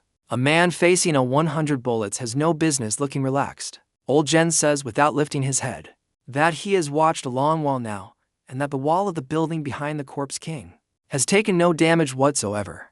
He asks what that means, then answers himself before anyone can, that the man is using some unknown power to make the bullets vanish. The muscular man balks, asking whether old John truly means to claim this corpse king as superpowers, that such things are only make-believe. Old Jen grins and says the killing space is here. The zombies are here. The attribute panels are real. So, is a superpower really the outrageous part? And besides, has he never noticed the talent line on the panel, because that is exactly where a power like this would live? The muscular man falls silent, unable to argue because there is nothing to argue against. And a cold thought crawls up his spine that perhaps he could have a power of his own, too. On the street, the gunfire runs past 10 seconds and dies. Inside the shop, the fur have emptied every magazine and stare at him unmoved in his place. One asks Brother Hyan whether the corpse king is not dead, and if so, why it still stands. Brother Han says it is dead for certain after that many rounds, dozens of hits easy, and that as for why it stands, who is he supposed to ask? Maybe it is the corpse king's last shred of pride. Then he tells one of them to go out and check. The man balks, asking whether he means him, and Brother Hyan snaps that of course he means him. Who else? And the subordinate drags himself reluctantly toward the shop's mouth. The moment his foot clears the doorway, his head bursts apart in front of him, spraying the other three. Their pupils clamp down, and without even wiping the blood away, they look out, and what they see is a stream of golden rounds so close there is no time left to move. The three are stitched through like shreds in the space of a breath, and for human-shaped patterns of empty bullet holes are left punched into the wall behind them. Their last thought, all of them, is the same. Where were the gunshots? Where did these bullets come from? And why do they look so damnably familiar? On the street, his ears twitch, and after a moment, reading no more movement inside, he lifts his foot and walks in.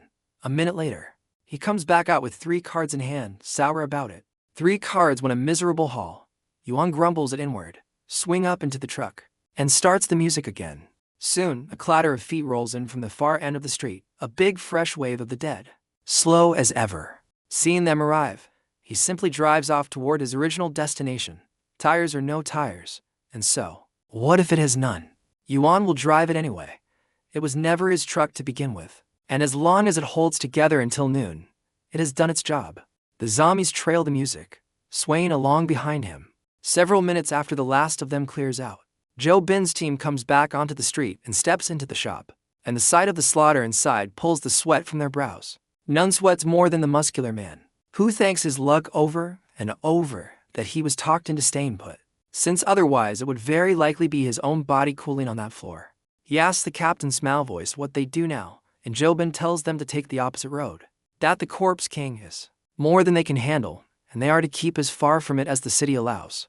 His killing carries on from dark clear into daylight, and he only stops with half an hour left on the space, and even then not by choice, because his big machine has gone on strike. Yuan looks at the red giant giving off a burnt smell, and cannot help complaining that so much for an imported monster. That home-built gear is the only thing you can trust. There is not enough time left to bother finding a new hunting ground. So, he ducks into a clean room and tallied the take. Killing value 19,600, not more. Mostly because relocating and regathering the herd between spots ate a great deal of time. And because the rising combat rating shaves down the killing value each kill pays out. Still well inside acceptable. At his old pace, forget the ammunition bill. Even chasing this result at all would have been a fantasy. And the cards with a base this enormous still pile up impressively, even after the drop rate falls off. 229 cards of every type. 150 from the zombies. 3 off the 4 who tried to kill him, and the remaining 7 of 4 killing value and fees. The trading channel lets you list for free, but skims 1 point of killing value off the seller on every completed sale, drawing it straight from your balance, or if you are short, telling it as a debt to settle on exit. So, a man with no killing value cannot trade at all. 7 of 4 points of killing value purchase 7 of 4 cards, and each card will redeem for 100 points after settlement. With 229 cards banked, he will walk out with better than another 20,000 killing value, which makes this one run worth close to 40,000 all told. Yuan cleaned up. The feeling of milking an information gap this wide is a thing all its own. Yuan sits contentedly beside his heap of cards and sorts them, and thanks to the dimensional space, things others can never carry out of the space he can. A quarter hour later, he has filtered out the ones that matter to him. One amphibious motorcycle, one perpetual solar car, and two special helmets. For cards and all, every one of them a nightmare to come by in the real world. Yuan materializes each and tucks it into the dimensional space, since cards only ever solidify inside the killing space and never in reality. Turning them real in here, ready to hand at any moment is the only sensible play. A play the space's fresh upgrade finally makes possible, because before this, he would never have dreamed of hauling out something as bulky as a car. Then the world blurs. The space announces it has ended and is returning him, and the full day runs out. When his senses settle, he stands in a white void, a row of golden characters hanging in the air ahead, small but perfectly clear to read. Rating settlement is underway. Surviving earns a base D rank. Over 100 monsters killed lifts it to C rank. Over 1,000 to B rank. Over 10,000 to A rank. Holding more than 100 material cards lifts it to S rank. Killing two mutated monsters above his own level lifts it to SS rank. Final rating SS rank. As the verdict lands, the whole void ignites gold, and a translucent golden curtain descends, not over him alone, but into the settlement space of every survivor at once. A vast voice rolls through all of their ears, congratulating the survivor who reached an SS rank evaluation, announcing that the condition for the rating leaderboard is met, that the leaderboard is now open. A golden leaderboard unfurls from the light, placing Yuan first with an SS rank. Below him, Wang, Zhou, and the other visible survivors hold only C ranks, making the difference look impossible. Every settlement space erupts at once. The chat channel floods with accusations of cheating, desperate questions about the ranking conditions, and veterans trying to reverse engineer the thresholds. Yuan ignores the noise and reads his reward. An SS evaluation raises every attribute by 6, grants 15 free attribute points, and adds 1,500 killing value. No survivor reached this rank in his previous life, because S rank had been treated as the absolute ceiling, and even its rewards remain secret. Now Yuan can finally compare the numbers. A rank reward effectively granted 20 attribute points. After combining its universal increase and free allocation, his SS reward grants 39 effective points, a full 19 more before any mall purchases begin. That hidden reward gap explains why the highest ranked survivors once pulled farther ahead after every descent. The system flags to 125 leftover cards and converts them to 22,500 killing value, since the 4 he already materialized stay with him and were not recycled, putting his balance at 43,600. With that, it declares the killing mall open to any survivor holding more than 100 killing value. A golden interface blooms in front of him, the killing mall crowning it, and beneath it the categories skill, equipment, attribute, medical, and special, each thick with wares. In a zombie city, no cultivation charm or fantasy relic will surface, just as an ancient setting would offer no modern technology. Every shop matches its background and avoids repeating the same stock. He goes straight for attribute because everything else is a crutch and attributes are the bedrock that sets a person's real strength. The attribute category is brutally simple, offering strength, constitution, speed, or spirit with 10 points in each purchase. The first purchase costs 100 killing value per attribute, so Yuan clears all for options for only 400. He remembers his previous life, when he stared at the same screen and agonized over the single increase he could afford. This time, empty in the first row barely touches his fortune. After each purchase, the price increases tenfold until the next killing space resets the shop. Yuan buys all for attributes again for 1,000 each, spending another 4,000 without hesitation. The third tier costs 10,000 per attribute, because power enhancement and speed enhancement already boosted strength and speed. He invests only in constitution and spirit. Those two purchases consume 20,000 killing value, and push the next price to 100,000, far beyond what he intends to spend today. The surge remakes his body. Strength reaches 59, constitution 51, speed 66, and spirit 56. His eye of insight remains gold, while zombie aura, super hearing, power enhancement, speed enhancement, and dimensional space remain yellow grade. His upgrade points are empty. His killing value falls to 19,100, and 15 free attribute points remain unspent. With speed at 66, his combat rating reaches the early stage of 2-star. In Yuan's previous life, The first publicly known two-star evolver appeared only after the third or fourth descent. He has reached that level after the first. The 15 free attributes he leaves untouched. His strength is plenty for the moment, and he would rather bank them for the kind of crisis he can spend his way out of on the spot. Think of the way the speed zombie boxed him in earlier, when 15 points dropped into speed then, and there would have spared him a fight that risked his life. Now for the rest of the killing value. By memory. The next space brings out the legendary zombie proper. These things are born from the grievance and foulness of heaven and earth, deathless and unbreakable, belonging to none of the three realms of heaven, earth, and man. Cast out even from the 6 paths of reincarnation, they divide into white zombie, black zombie, hopping zombie, flying zombie, and drought demon. And the rarer gifted variants grow stranger powers. Still, copper skin and iron bones, blood drawn from a distance, a fearlessness of sunlight. Those are the ones out of myth though. And most of what this space will spit out is the plain black zombie. Glutinous rice, Ruer's S blood, a black dog S blood. All of it works against them, but only to save your own skin. None of it with enough killing power to matter. So, he needs proper tools out of the space itself. Weapons first. A peachwood sword cuts a zombie well enough, but is not his best answer. And last life, someone already ran the research on which weapons truly excel against the monsters. The laser combat blade tops that list. Offered in 3 grades, a standard edition whose blade reaches 600 degrees, but demands an energy pearl to run, 500 killing value. A rechargeable edition at 800 degrees on solar charge, 3000. An infinite edition at 1000 degrees with limitless energy, 5000. At 1000 degrees, even copper skin and iron bones, part like being curd. The finest anti-zombie arm the later years ever produced. It runs far beyond a peachwood sword that helps only against zombies and is nothing else. Where the blade cuts through everything short of an actual ghost. The standard looks a bargain at 500. And it is a trap because a single energy pearl runs 100 killing value, and lasts only 10 minutes before it needs swapping. It is a bottomless hole that drinks killing value forever. Fine as a burst weapon and a death sentence as a daily one, since imagine the horror of the energy.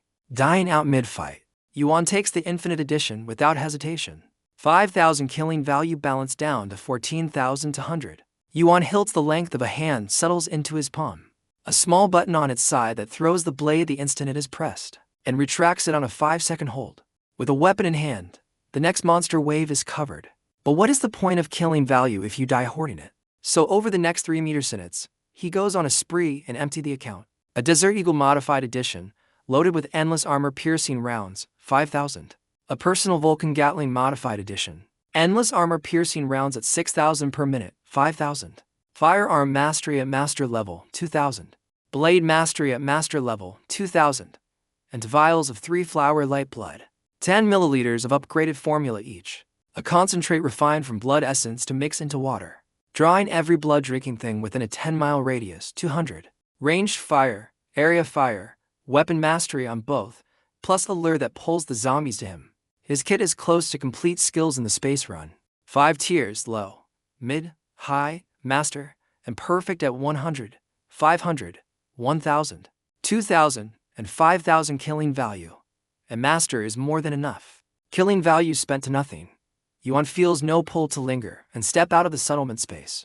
In a blink, he is home again. Glancing out the window at a high moon in the small hours of the morning, the second morning now. A full day gone.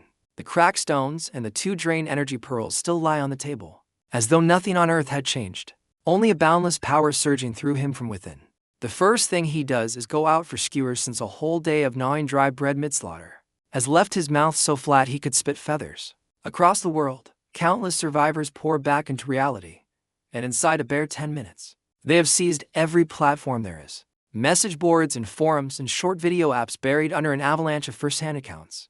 From inside the space, the quick-witted are already live streaming to fan counts that climb like something is on fire. The whole returning tide rewriting what everyone thought they knew about the killing space, and about the world itself. This night is fated to be a sleepless one, and the entire nation is watching. Inside a military base in a conference room, a man stands at the podium delivering his report, and the man is Jobin. He finishes telling the room the situation report on the killing space is complete, and a strange silence settles over the whole chamber.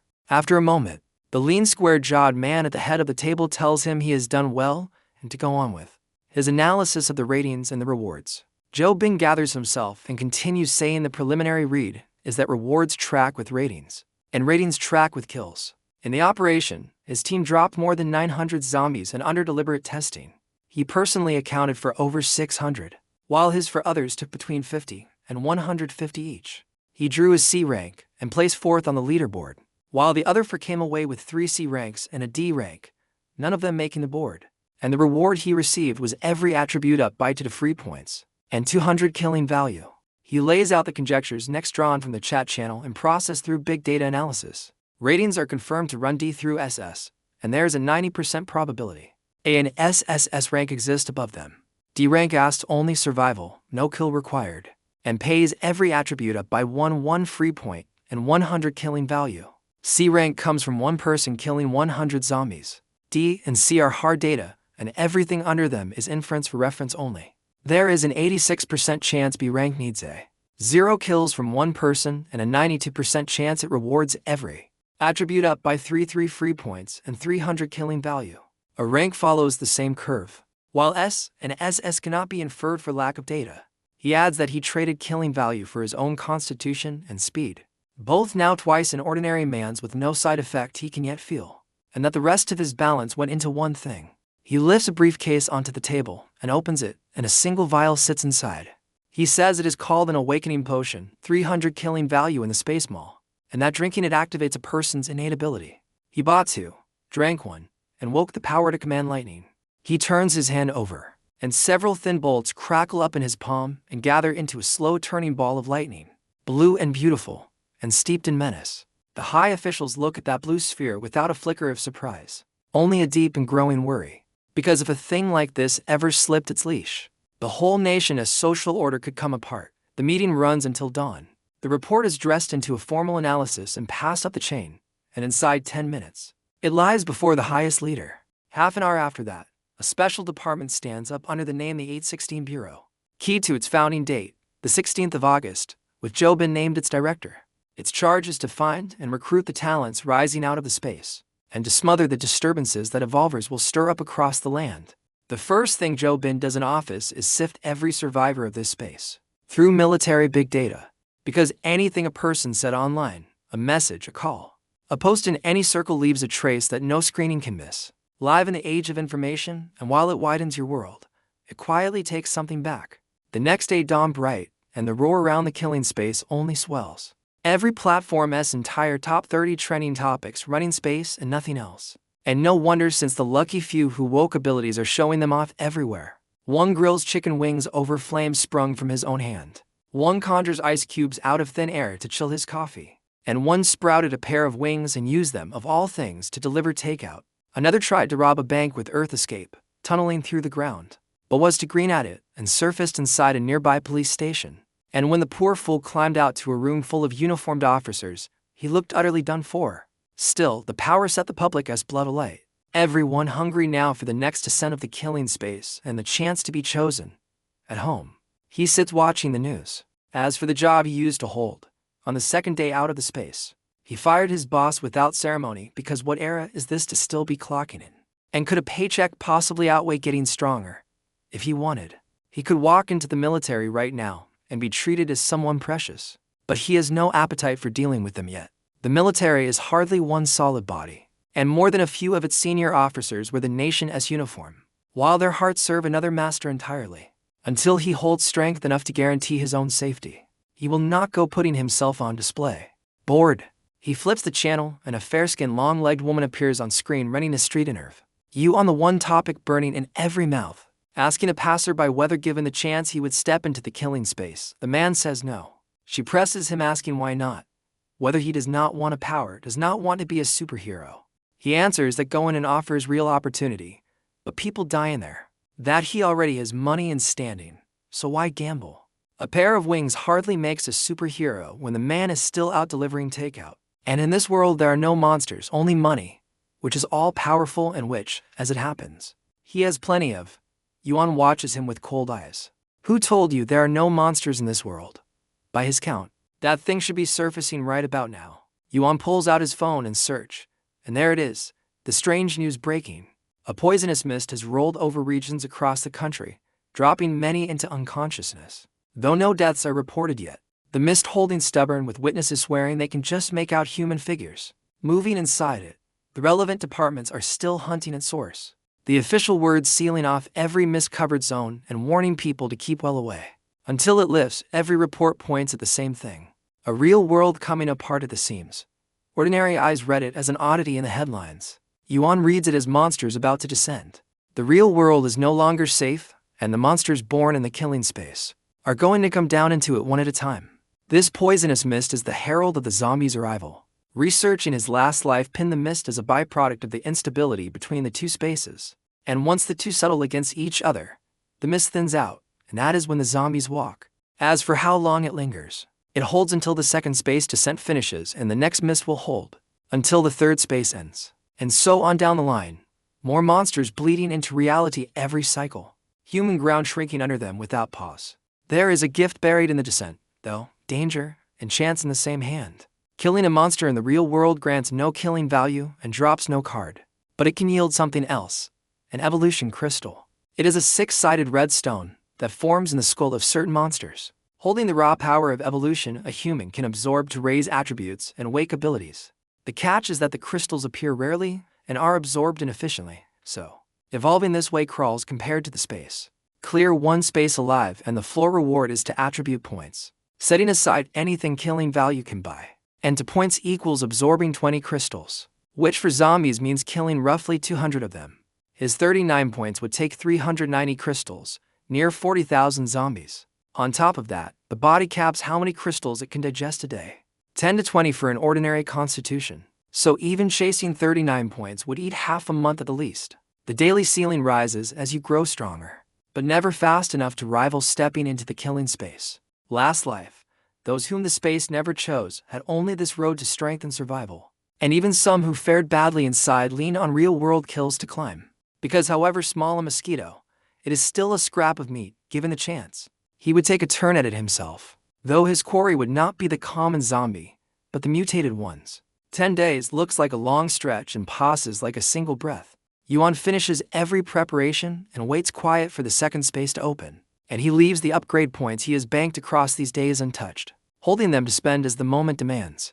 Once he is inside, when the countdown strikes 0, a line of golden text projects out of the space imprint, announcing the second killing space is open and asking whether he wishes to enter. Veteran survivors get the choice now, and they fall outside the 100,000 count, since the 100,000 each cycle names only the freshly selected, which means far more than 100,000 pour into this opening. And the crowd will only grow with everyone after. Yuan already decided long ago. Enter a flash of gold and he is gone. Welcome to the killing space, the rules scroll past. The first to survive, the 10th telling him the space stays open. Today is with monsters descending in 5 minutes. The counter reading for minutes and 58 seconds. Everything is identical to before. But for the longer survival and the shorter prep, 1 day stretched to 2. 10 minutes of grace cut to 5. Difficulty climbs with each opening, so that the earlier you come, the richer the reward and the sharper the danger. Yuan ignores the prompt and in the pitch dark around him, a beam suddenly flares. A flashlight he pulled from who knows where, and he sweeps it across the room. The place runs about 100 square meters. One wall lined with rows of memorial tablets furred in cobwebs and dust. Long abandoned and dead center sits an ancient coffin. Its lid shut tight, old paper effigies heaped around its base. Yuan takes a long look at it and walks closer. Then slide the lid open with a flat strike of his palm, and a pale serene face rises into the light. A corpse, though a couple of glances confirm it is not yet turned. So the monsters really are zombies. Yuan checks the room over, finds the one coffin and nothing else, and step out the door. Beyond it, a small courtyard resolves under the moonlight, choked with weeds and missing its gate, untended for years. And his beam runs bright across it, and out through the archway to hint at a mountain forest, past the walls. Yuan crosses the yard and step outside, and when he looks back at the gate, a rotted plaque hangs above it, for bold characters staring down at him. Yuan Clan Ancestral Hall, his own surname. Gazing back from the wood, his mouth twitches and he swallows the urge to complain. Towering trees stand on every side, a thin path threading off into the forest towards somewhere he cannot see. The whole place silent under a drifting mist that lends it a cold creeping menace. Yuan circles the little courtyard with a light and piece the situation together. A secluded clan hall ringed by wild mountains. The coffin most likely and nearby villagers set here to wait. After better than 4 minutes turning up, no sign of a living soul. Yuan comes back to the hall right on time. Yuan looks at the quiet coffin, roll his wrist, and a black hilt appears in his hand. And the next second, a red blade of light springs from it. A laser sword. The instant he finishes, several lines of text hang in the void, telling him the monsters are descending and laying out the first day's mission. To defend the clan hall, to hold out inside it until dawn. So, the missions have begun. The first space carried none, a beginner's kindness. But from the second descent on, the space hands out a basic mission every day. None of them fixed. Each survivor is different. Some to kill, some to reach a place, some to find an object. Completing it raises your rating, and failing it drags both rating and rewards down. His is to last until dawn. And by what he remembers, dawn is either 6 or 8 hours off. Too long ago to pin exactly. Though it hardly matters since he is skilled enough and steady enough to hold even 10. Then a heavy bang splits the quiet as the coffin lid flies up and crashes back to the floor. And a figure stands bolt upright in defiance of every joint a body owns. The zombie has come. A golden light flares in his eyes. And he turns the eye of insight on the thing standing where the coffin used to be. It reads back as a common zombie. Combat rating 1-star, initial stage, carrying for traits he can strip. Zombie body at white, bloodthirsty recovery at blue, blood tracking at yellow, and alactory perception at yellow. A legendary undead, and it comes prepackaged with a whole bundle of loot. His eyes gleam, the zombie throws its head back and lets out a low grinding growl. 2 ribbons of gray vapor curling from its nostrils. And for 1 heartbeat, it looks genuinely imposing. The very picture of the dead clawing back into the world. Then a red line of light crosses it at the waist. And the return from the dead display ends with the top half of it sliding off the bottom. Yuan flicks the laser sword clean and cannot help muttering that it should learn some manners. Screaming its lungs out in the dead of night, disturbing the peace like that. The prompt confirms the kill and hands him a single point of killing value. And with it a wall of unlocks. The public platform, the chat channel, the trading floor. Every permission reset the way it resets each time a space opens. 1 killing value. Yuan lets a tired look cross his face because a common zombie should pay 2. And his came halved for the simple crime of already standing at 2-star. But he does not dwell on it. Whoever complained about being too strong, if the payout shrinks, he kills a few more. And besides, killing value was never his only road to power. Yuan still has traits. Yuan turns to the knot of light orbs pulled beside the corpse. The zombie's traits shed for the taking, and he rubs his hands together and reaches in. The system tells him he has claimed bloodthirsty recovery at blue, blood tracking at yellow, and olfactory perception at yellow. Bloodthirsty recovery triples his healing on its own and multiplies it tenfold. Once he has swallowed blood. Blood tracking lets him follow any creature by the scent of its blood. All olfactory perception lets him feel out living people by smell and read their movements. The one trait he leaves lying is zombie body, and he chews on it a while before he lets it go. Zombie body has a monstrous growth ceiling, true, but the drawbacks come stapled to it. Restriction after restriction, and worst of all, it wrecks your face. If these were the legendary undead lords, the kind that keep a human face and edge toward true immortality, Yuan might have swallowed his pride and taken it, upgraded it, walked in daylight forever. But this cheap rotting version, not even a stray dog would want it. The 3 traits settle into him at once. A flush of heat, then an itch high in his nose, and the knowledge of how to wield each one pours ready made into his head. After that, nothing. Yuan glances at his attributes list out of habit and finds the 4 numbers unmoved. Whether because a trait like this adds no raw stats, or because his attributes already sit to hide a nudge, he cannot say.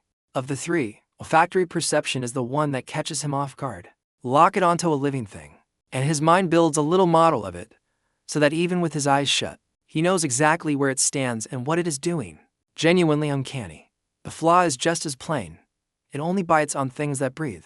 So, a target that holds its breath drops clean off his radar. Which is the very trick that lets a man lie dead still and let a low zombie shuffle right past him.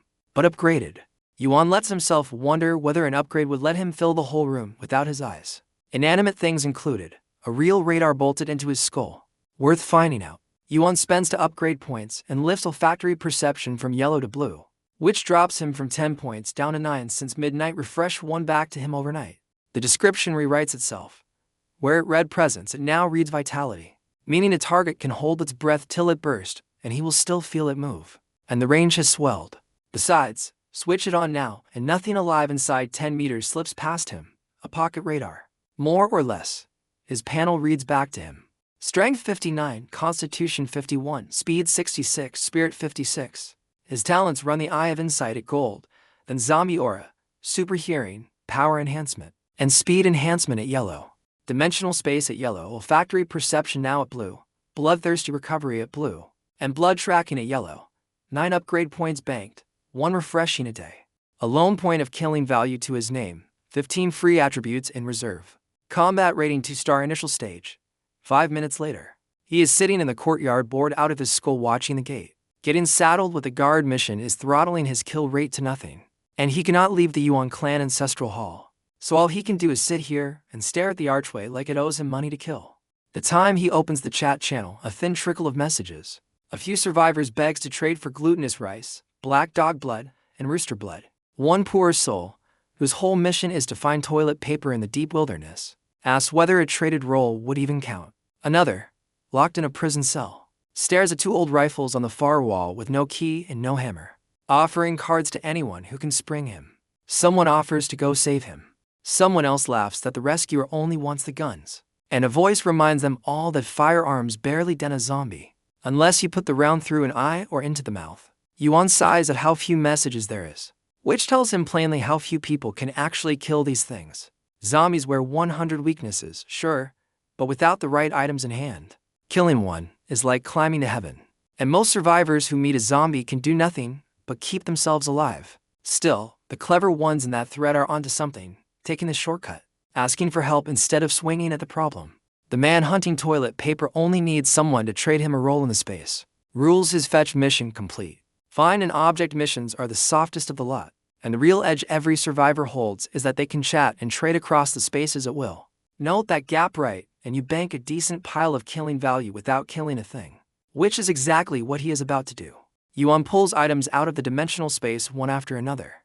Glutinous rice, rooster blood, boy's urine, black dog blood, melon seeds, bottle drinks, mineral water, bread, peachwood swords, and he lists every one of them on the trading floor for barter. Cards only, nothing else accepted. Cards are the other road to killing value. And gather enough of them, and you eat well without ever bloody your hands. A lesson the last space taught him, which is why he stuffed the dimensional space to bursting before he stepped in this time. All of it was for this exact moment. This is why they call dimensional space a god-tier gift in here. Yuan stops watching the listings the second they are up because he is not worried about buyers. With this flood of newcomers, there is always a sucker. And even the veterans who know down to the decimal what a card is worth will trade for glutinous rice the moment they are cornered. Somebody wants to sell. Somebody needs to buy. Simple. Then his ears twitch, and he is on his feet grinning. Company. A few seconds is all it takes, and the stiff shapes come hopping merrily up to the courtyard gate. A pair of plain zombies by the eye of insight, and his interest dies on the spot. 10 minutes for the zombies is a joke of a rate. At the gate, they work their nostrils, fix on him, and lunge together with a low growl. Yuan cannot be bothered. Red light wakes in his hand. Yuan stamps the ground and blur out of where he stood. The blade flashes once, and both of them lock up midair before a black seam opens across each body, and they drop apart into four smoking charred black halves. Yuan blinks back to his chair and sits down to wait again. Kill, wait, kill. And an hour of it later, he has the guard mission mapped. Leave the zombies alone and no fresh ones come. Kill one and the next wave arrives about 10 minutes on. Each wave one body larger than the last. The difficulty creeping up by design so a man who only wants to survive can simply pen them. Refuse to kill, and wait out the dark, and the mission clears itself. Fine for someone short on strength. Not what he is here for. Yuan came to carve his way through the whole night, and the faster he kills, the more of them he draws. And even this feels too slow to him because that 10-minute gap between waves is pure agony. So, he decides to get reckless, and a small red vial appears in his hand. 3-flower light blood. The upgraded formula. A concentrate refined from blood essence that you cut into water to drag every blood eater within 10 miles straight to you. Yuan sets out a basin, fill it, and tip the vial in. And a thick reek of blood climbs into the sky and rolls outward from the little courtyard. In every direction it takes. Now he only has to sit and lets them come to him. So he drops back into his chair, watching the gate with real anticipation. In a cleared patch of woods not far off, ground that human hands once tended. Headstones lean everywhere. A graveyard. The reek of blood washes over it, and the earth begins to churn. A pair of black, hairy hands punching up through the soil. Then another. Then 100, heads and shoulders heaving free. The zombies claw out of their own graves and go hopping one and all toward the ancestral hall. Deeper still, in a dark, wet cave. A coffin stands with a strip of yellow talisman paper pasted across it. Faint gold light guttering along the characters. No mere decoration, the blood reek seeps in through the seams, and after a moment, the coffin itself begins to drink, pulling the bloody air greedily inside until a full minute later, the draw cuts off, and the whole box starts to shake. The talisman's gold light races and strains to hold the lid down and loses. The shaking building and building until a crack splits the wood and the coffin bursts apart. In a spray of splinters, what stands in the wreck is a zombie in armor. Its face like it was doused in acid, the beard skin thick with hair, to green eyes that crawl right into you. It is a long stride above any common zombie. It works its nostrils, hauls the blood scent down deep, and the dull green in its stare kindles into something hungry and alive. Before it launches out of the cave mouth like a fired shell. None of that reaches him yet. Yuan has just cut down another wave, 7 this time, and he looks from the gate to the basin of blood soup and frowns, because 10+ minutes have crawled by without a single extra zombie showing. And surely a wilderness burial ground is not this empty. One vial's reek only holds an hour before it thins, and he would hate to have wasted it. Then the next wave pays out. No lured horde yet, but 3 cards and it goes the way these things always do. Nothing and nothing and nothing. And then when it finally drops, it drops big. Yuan had killed a mountain of zombies without 1 card and started to think. He had walked out under a bad sign. And here the luck was waiting in this wave all along. 10 pounds of premium glutinous rice, half a liter of boy urine, half a liter of mineral water, 2 anti-Z goods, and 1 for living on. Yuan pockets all 3 without a thought because using them is a waste when he could trade them for killing value instead. Then a messy clatter of feet drifts in, and he goes still and his eyes light. Here they are. Yuan flashes to the gate, raises the flashlight, and sweeps the beam across the small forest, and he actually catches his breath, because the trees are packed solid with hopping shapes. Hundreds of them at a glance. The zombies came, and he never dreamed the lure would work this well. Crude technology, and even cruder tactics, and with the space feeding them. The combination is nothing to laugh at. For anyone else. Hundreds of zombies at once would peel the skin off a 2-star survivor if it did not kill him. Outright, because the things do not fight fair. It is a straight mob assault, and there is the zombie poison waiting on every scratch for him. It is no trouble at all. Yuan does not fear a mob of monsters. Yuan fears only that they might not appear. Every fear he has ever had traces back to not enough firepower. And firepower is the one thing he is never short of. A black sheen monster of a gun settles into his hands. The magically modified Vulcan Gatling gun out of the dimensional space. 6,000 armor-piercing rounds a minute with no bottom to the magazine. Time to break it in. Heroism swells up in him, but he does not fire yet. Yuan turns, pulls back into the ancestral hall, and plants himself at the doorway. The cards the monsters drop are his main income, and he is boxed in here anyway. So he has to kill them inside the courtyard to gather the loot. And the hall is a gift of a fort. Walls on every side, no windows. 1 gate. Hold the gate, and nothing reaches him from any other angle, and the roof rides 5 or 6 meters up. So unless they sprout wings, there is nothing to fret over. And if he kills fast enough, a pileup never happens. Yuan flicks out a heavy stone park table, sets the Gatling gun on it, drops a chair beside it, and sits.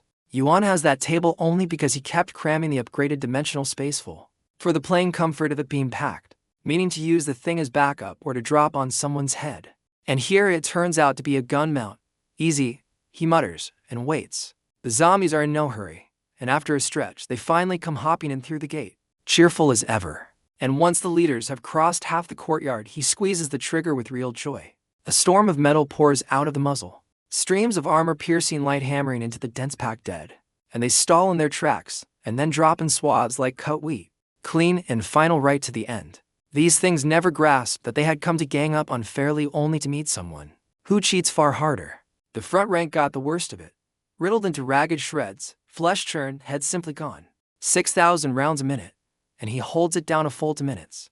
Better than 10,000 rounds before he eases off. Nothing left standing in the courtyard. Part of the courtyard wall is gone too. Shot clean off by his own barrage. The zombies that never squeezed inside lie dead outside it, and further out. He can just make out more of them still coming, but those need time. Yuan takes up the laser sword and runs out to meet the dead. Finishing, scooping cards, finishing, scooping cards. The whole thing smooth as if he had drilled it 10,000 times in 20 seconds clears the field. 8 cards of every kind. Good yield. Once again, he falls into the same profitable loop. Kill the monsters, sweep the field. Kill, sweep. And he never tires of it, because it is easy and efficient and it pays. Why would he not be happy? It only holds up because of the infinite Gatling in his hands. And any other weapon would have left him high and dry long ago. The reward of knowing what comes. Yuan has just finished gathering another armful of cards and turns back for the Gatling. When a thin whistle of split air brushes his ear, Yuan stamps down, throws himself sideways, and snaps the laser sword up to guard. And only then looks. A tall zombie in dark bronze armor stands where he had been. Yuan is not alarmed. Yuan is pleased. That build, that aura, plainly a special one. And the eye of insight sweeps it at once. A mutated zombie combat rating 2-star early stage carrying zombie body at yellow, copper skin, iron bones at yellow, bloodthirsty recovery at blue, blood tracking at yellow, and olfactory perception at yellow. Copper skin and iron bones appears on the trait sheet, and Yuan likes what he sees. Having missed its ambush and watched him slip it, the mutated zombie only spares him a glance and turns for the hall, drawn to the fat well of blood sent inside, hungry for the concentrated blood. The armored zombie decides the prey that dodged can wait until afterward. 2 steps in, its vision blurs, and the blood food it had shelved is already standing in the doorway. Yuan asks the big fellow from behind the Gatling whether he is ready. It takes the question as a taunt, loads both legs, and all but flies at him through the air. A wall of metal answers, a net of countless rounds, and it feels its whole body punched through in the same instant. Its prized copper skin and iron bones tear like wet paper, and before it can wonder what hit it, dozens of yellow rounds swell up in its eyes and its head bursts and the body drops like a wet rag. The prompt gives him 100 points of killing value at full rate at last. Kill for kill at the same level. Yuan takes the shed orb and claims copper skin and iron bones at yellow, which hardens his body against ordinary blades and guns. A warm current rolls through him, his bones prickling, his skin drawing tight. Quick to come and quick to go. The constitution column does not move, but he feels the change in his own frame. So, he pulls an ordinary dagger and draws it across his forearm, and the edge slides over the skin like it is sliding over sheet metal, not even a white line. Yuan leans into it, and only then does a faint red mark rise. He smiles. With defense like this, no common zombie can even open him, and this whole run has quietly parked him in a nearly unbeatable position. So, killing value onward. The prompt confirms that the basic mission to guard the ancestral hall is complete, and pays 100 points of killing value. Dawn breaks. The mission clear notice hangs before him, while the corpses heaped through the hall crumble into black mist under the first sunlight and bleed away into nothing, leaving a courtyard that looks like it took an artillery barrage. Yuan puts the big gun away and counts the take. 38 cards and 4,823 points of killing value. Over 4,000 zombies in one night, which is merely average. Mostly because the later waves thinned as the run went on.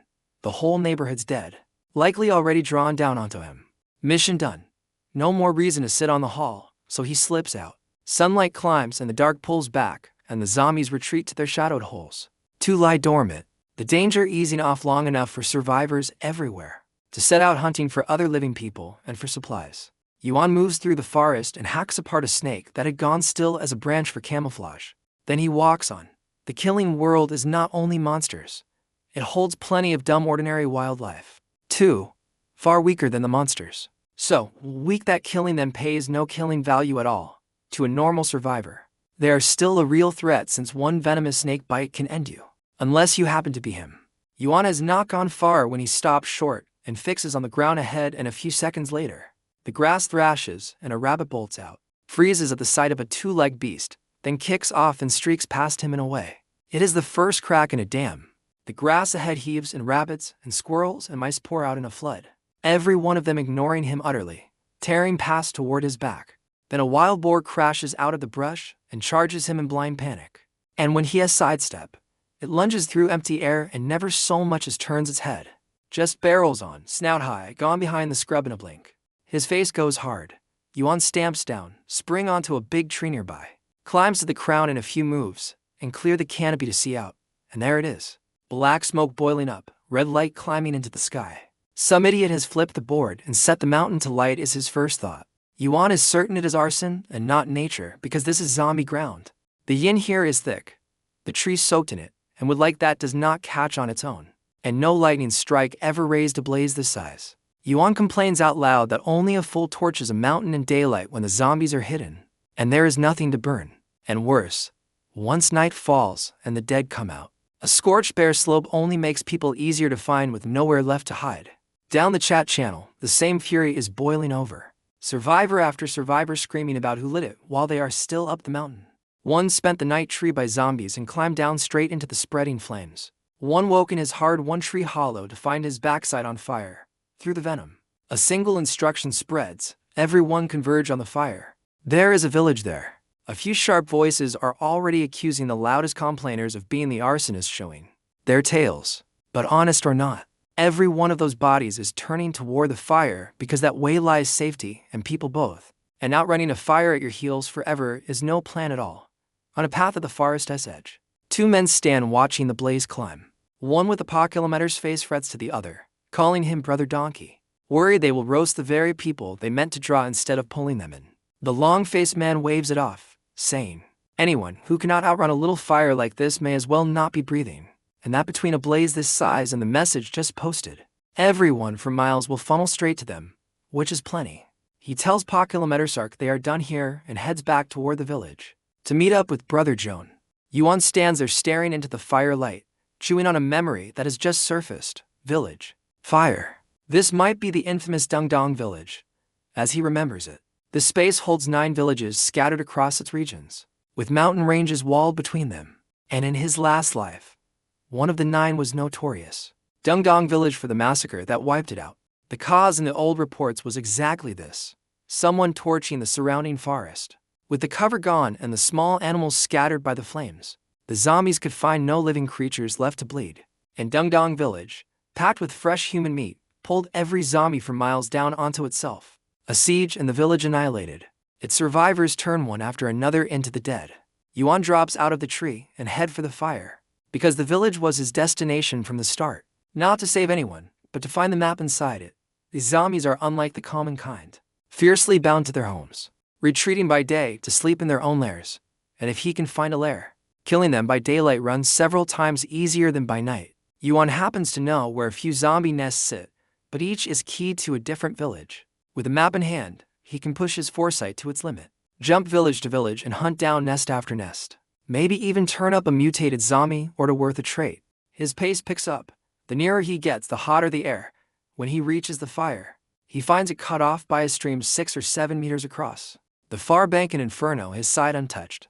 A crowd already gathered along the water like it is a riverside picnic. Some of them even grilling fish. His rival turns every head.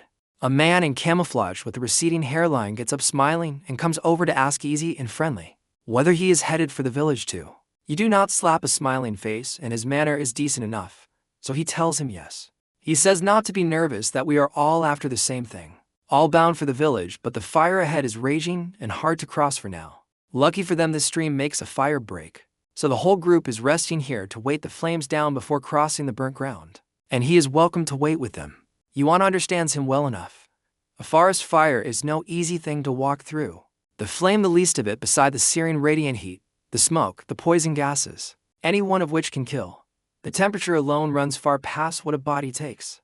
Clothes enough to set your clothes alight, and even the strength in among them would come out dead or half dead trying bear. So they wait, but by his rede the fire needs 2 or 3 hours yet before it can be crossed, and he does not have hours to burn. Yuan thanks him for the offer, and tells him he is in a hurry and will go on ahead. He is not surprised and not worried either, because plenty here made the same choice, and every one of them came dragging back, singed and beaten, and some people only learn once they have paid for it. He tells him to suit himself and drifts back into the crowd, which promptly falls to whispering. One calls him another stubborn fool. Another reminds him he was the same green idiot once, and a third coughs that nobody could have guessed how hot and airless it was in there. Then of all things they start a betting pool on how many meters he will get before he breaks and runs. The wagers fly, most of them putting him at 10 or 20 meters. One crediting him the wit to soak himself and cover his mouth first for another 10. One staking on his clean clothes that he will bull straighten and fold at 23. Yuan hears every word and he laughs to himself. How would these people ever measure him? How would anyone who has never used a cheat understand the joy of it? His nanosuit alone holds a constant temperature and shrugs off flame. So heat and radiant burn are nothing to him. And a gas mask handles the poison air. And the only real danger left is the open fire itself. A burning branch dropping on his head, which he has already solved because he needs only hangs the mouth of the dimensional space open. above his head, and nothing that falls can touch him. With that combination, the fire that is death to them is a mild nuisance to him. Yuan ignores the chatter and walks to the stream, which turns out calf-deep and clear to the bottom. Little fish drifting by without a care, and his move to cross pulls every eye again. They argue over how he will do it. Wade and soak himself for the extra distance, or pick across the stones to stay dry given how clean he keeps himself. One of them, a fellow they call Little Huang, warns from hard experience that the stones are wet and slick and badly spaced, that there is no crossing them without falling. He swears on his life he will eat one of those stones if he makes it, and calls himself a dog if he breaks his word. Yuan does not want to get wet. That much they read right, and though the water is nothing to wade, he would rather not. So he checks his footing, step, and jumps stone to stone. The slick under his soles never touches his balance.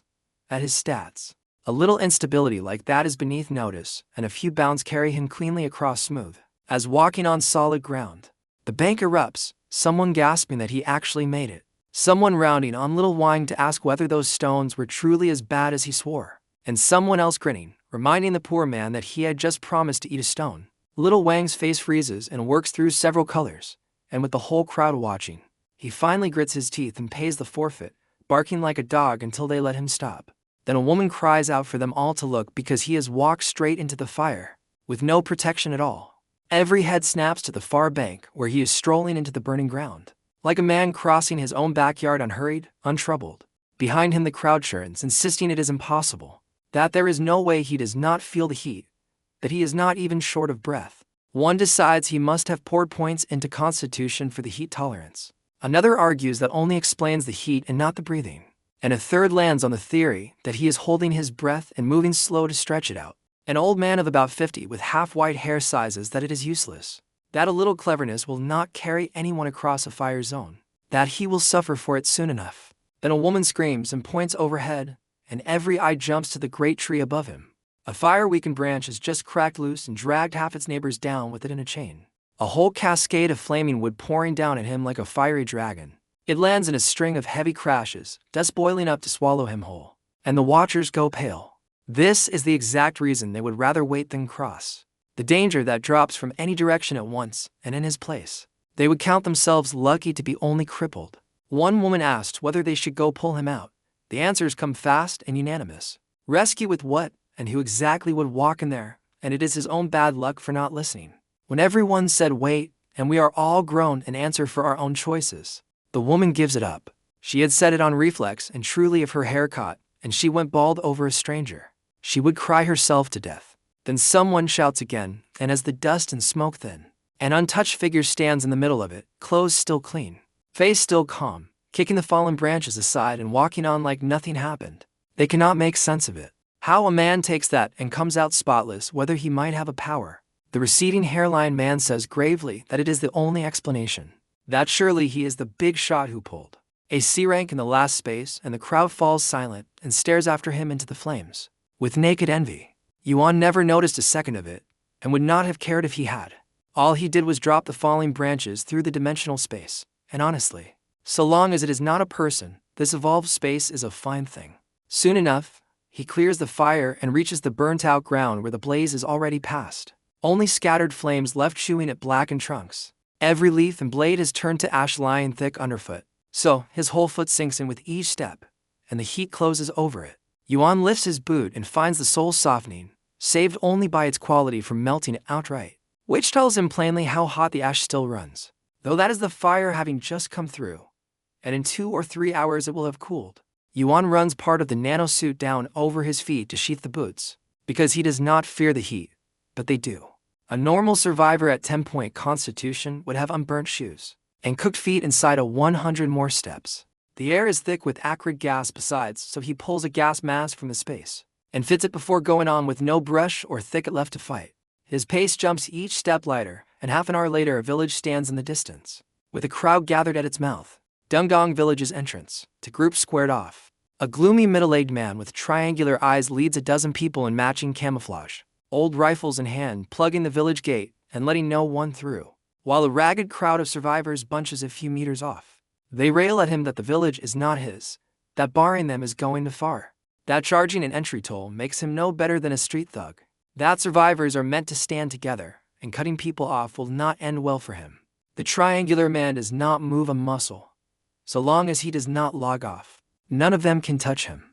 Then, as if their noise finally grates on him, he raises his rifle and fires around into the sky and barks at them all to shut up. And the crowd's voices choke off at once, every face turning to him in fear. He tells them flat that he has no time to play, that they either hand over one item off their person to enter or clear off, and stop being an eyesore. He warns them not to blame them later, because once night falls, the open ground offers no cover. And if something happens to them out there, they are not to regret it. Then he works his mind and an ice cone forms out of nothing at his side, Wong King in the air. It has point leveled at the crowd. The man has a power. His words boil everyone's blood. But between the rifle in his hand and the ice hovering beside him, nobody dares let the anger out. It is not that they have no spine. It is the corpse lying on the ground not far off, a standing reminder that this man truly kills. He sneers at their swallowed fury, calls them a pack of trash, says he is done wasting breath, that they hand over items and enter or get lost and stop blocking his business. Then he throws a subtle signal to 2 or 3 planted in the crowd and they take the cue at once. The first to step out is Brother Donkey, the long-faced arsonist from the fire, wearing a timid face now, asking whether whatever he finds inside the village is his to keep. The triangular man narrows his eyes and says that he, General Gang, is not a man who leaves others no room, that he collects the entry toll and nothing more. And whatever you pull out of the village is yours by your own ability. Dilapidated as the place is, he says there are still metal weapons and food inside, and getting your hands on those makes killing zombies easy. The crowd wavers. Brother Donkey grits his teeth, declares he will pay, and produces a white bandage from his shirt. A first aid bandage he says he bought from the killing mall for 10 killing value, asking if it buys him a way-in. The man grins wide, calls him a straightforward little brother, and waves him through the moment the bandage changes hands.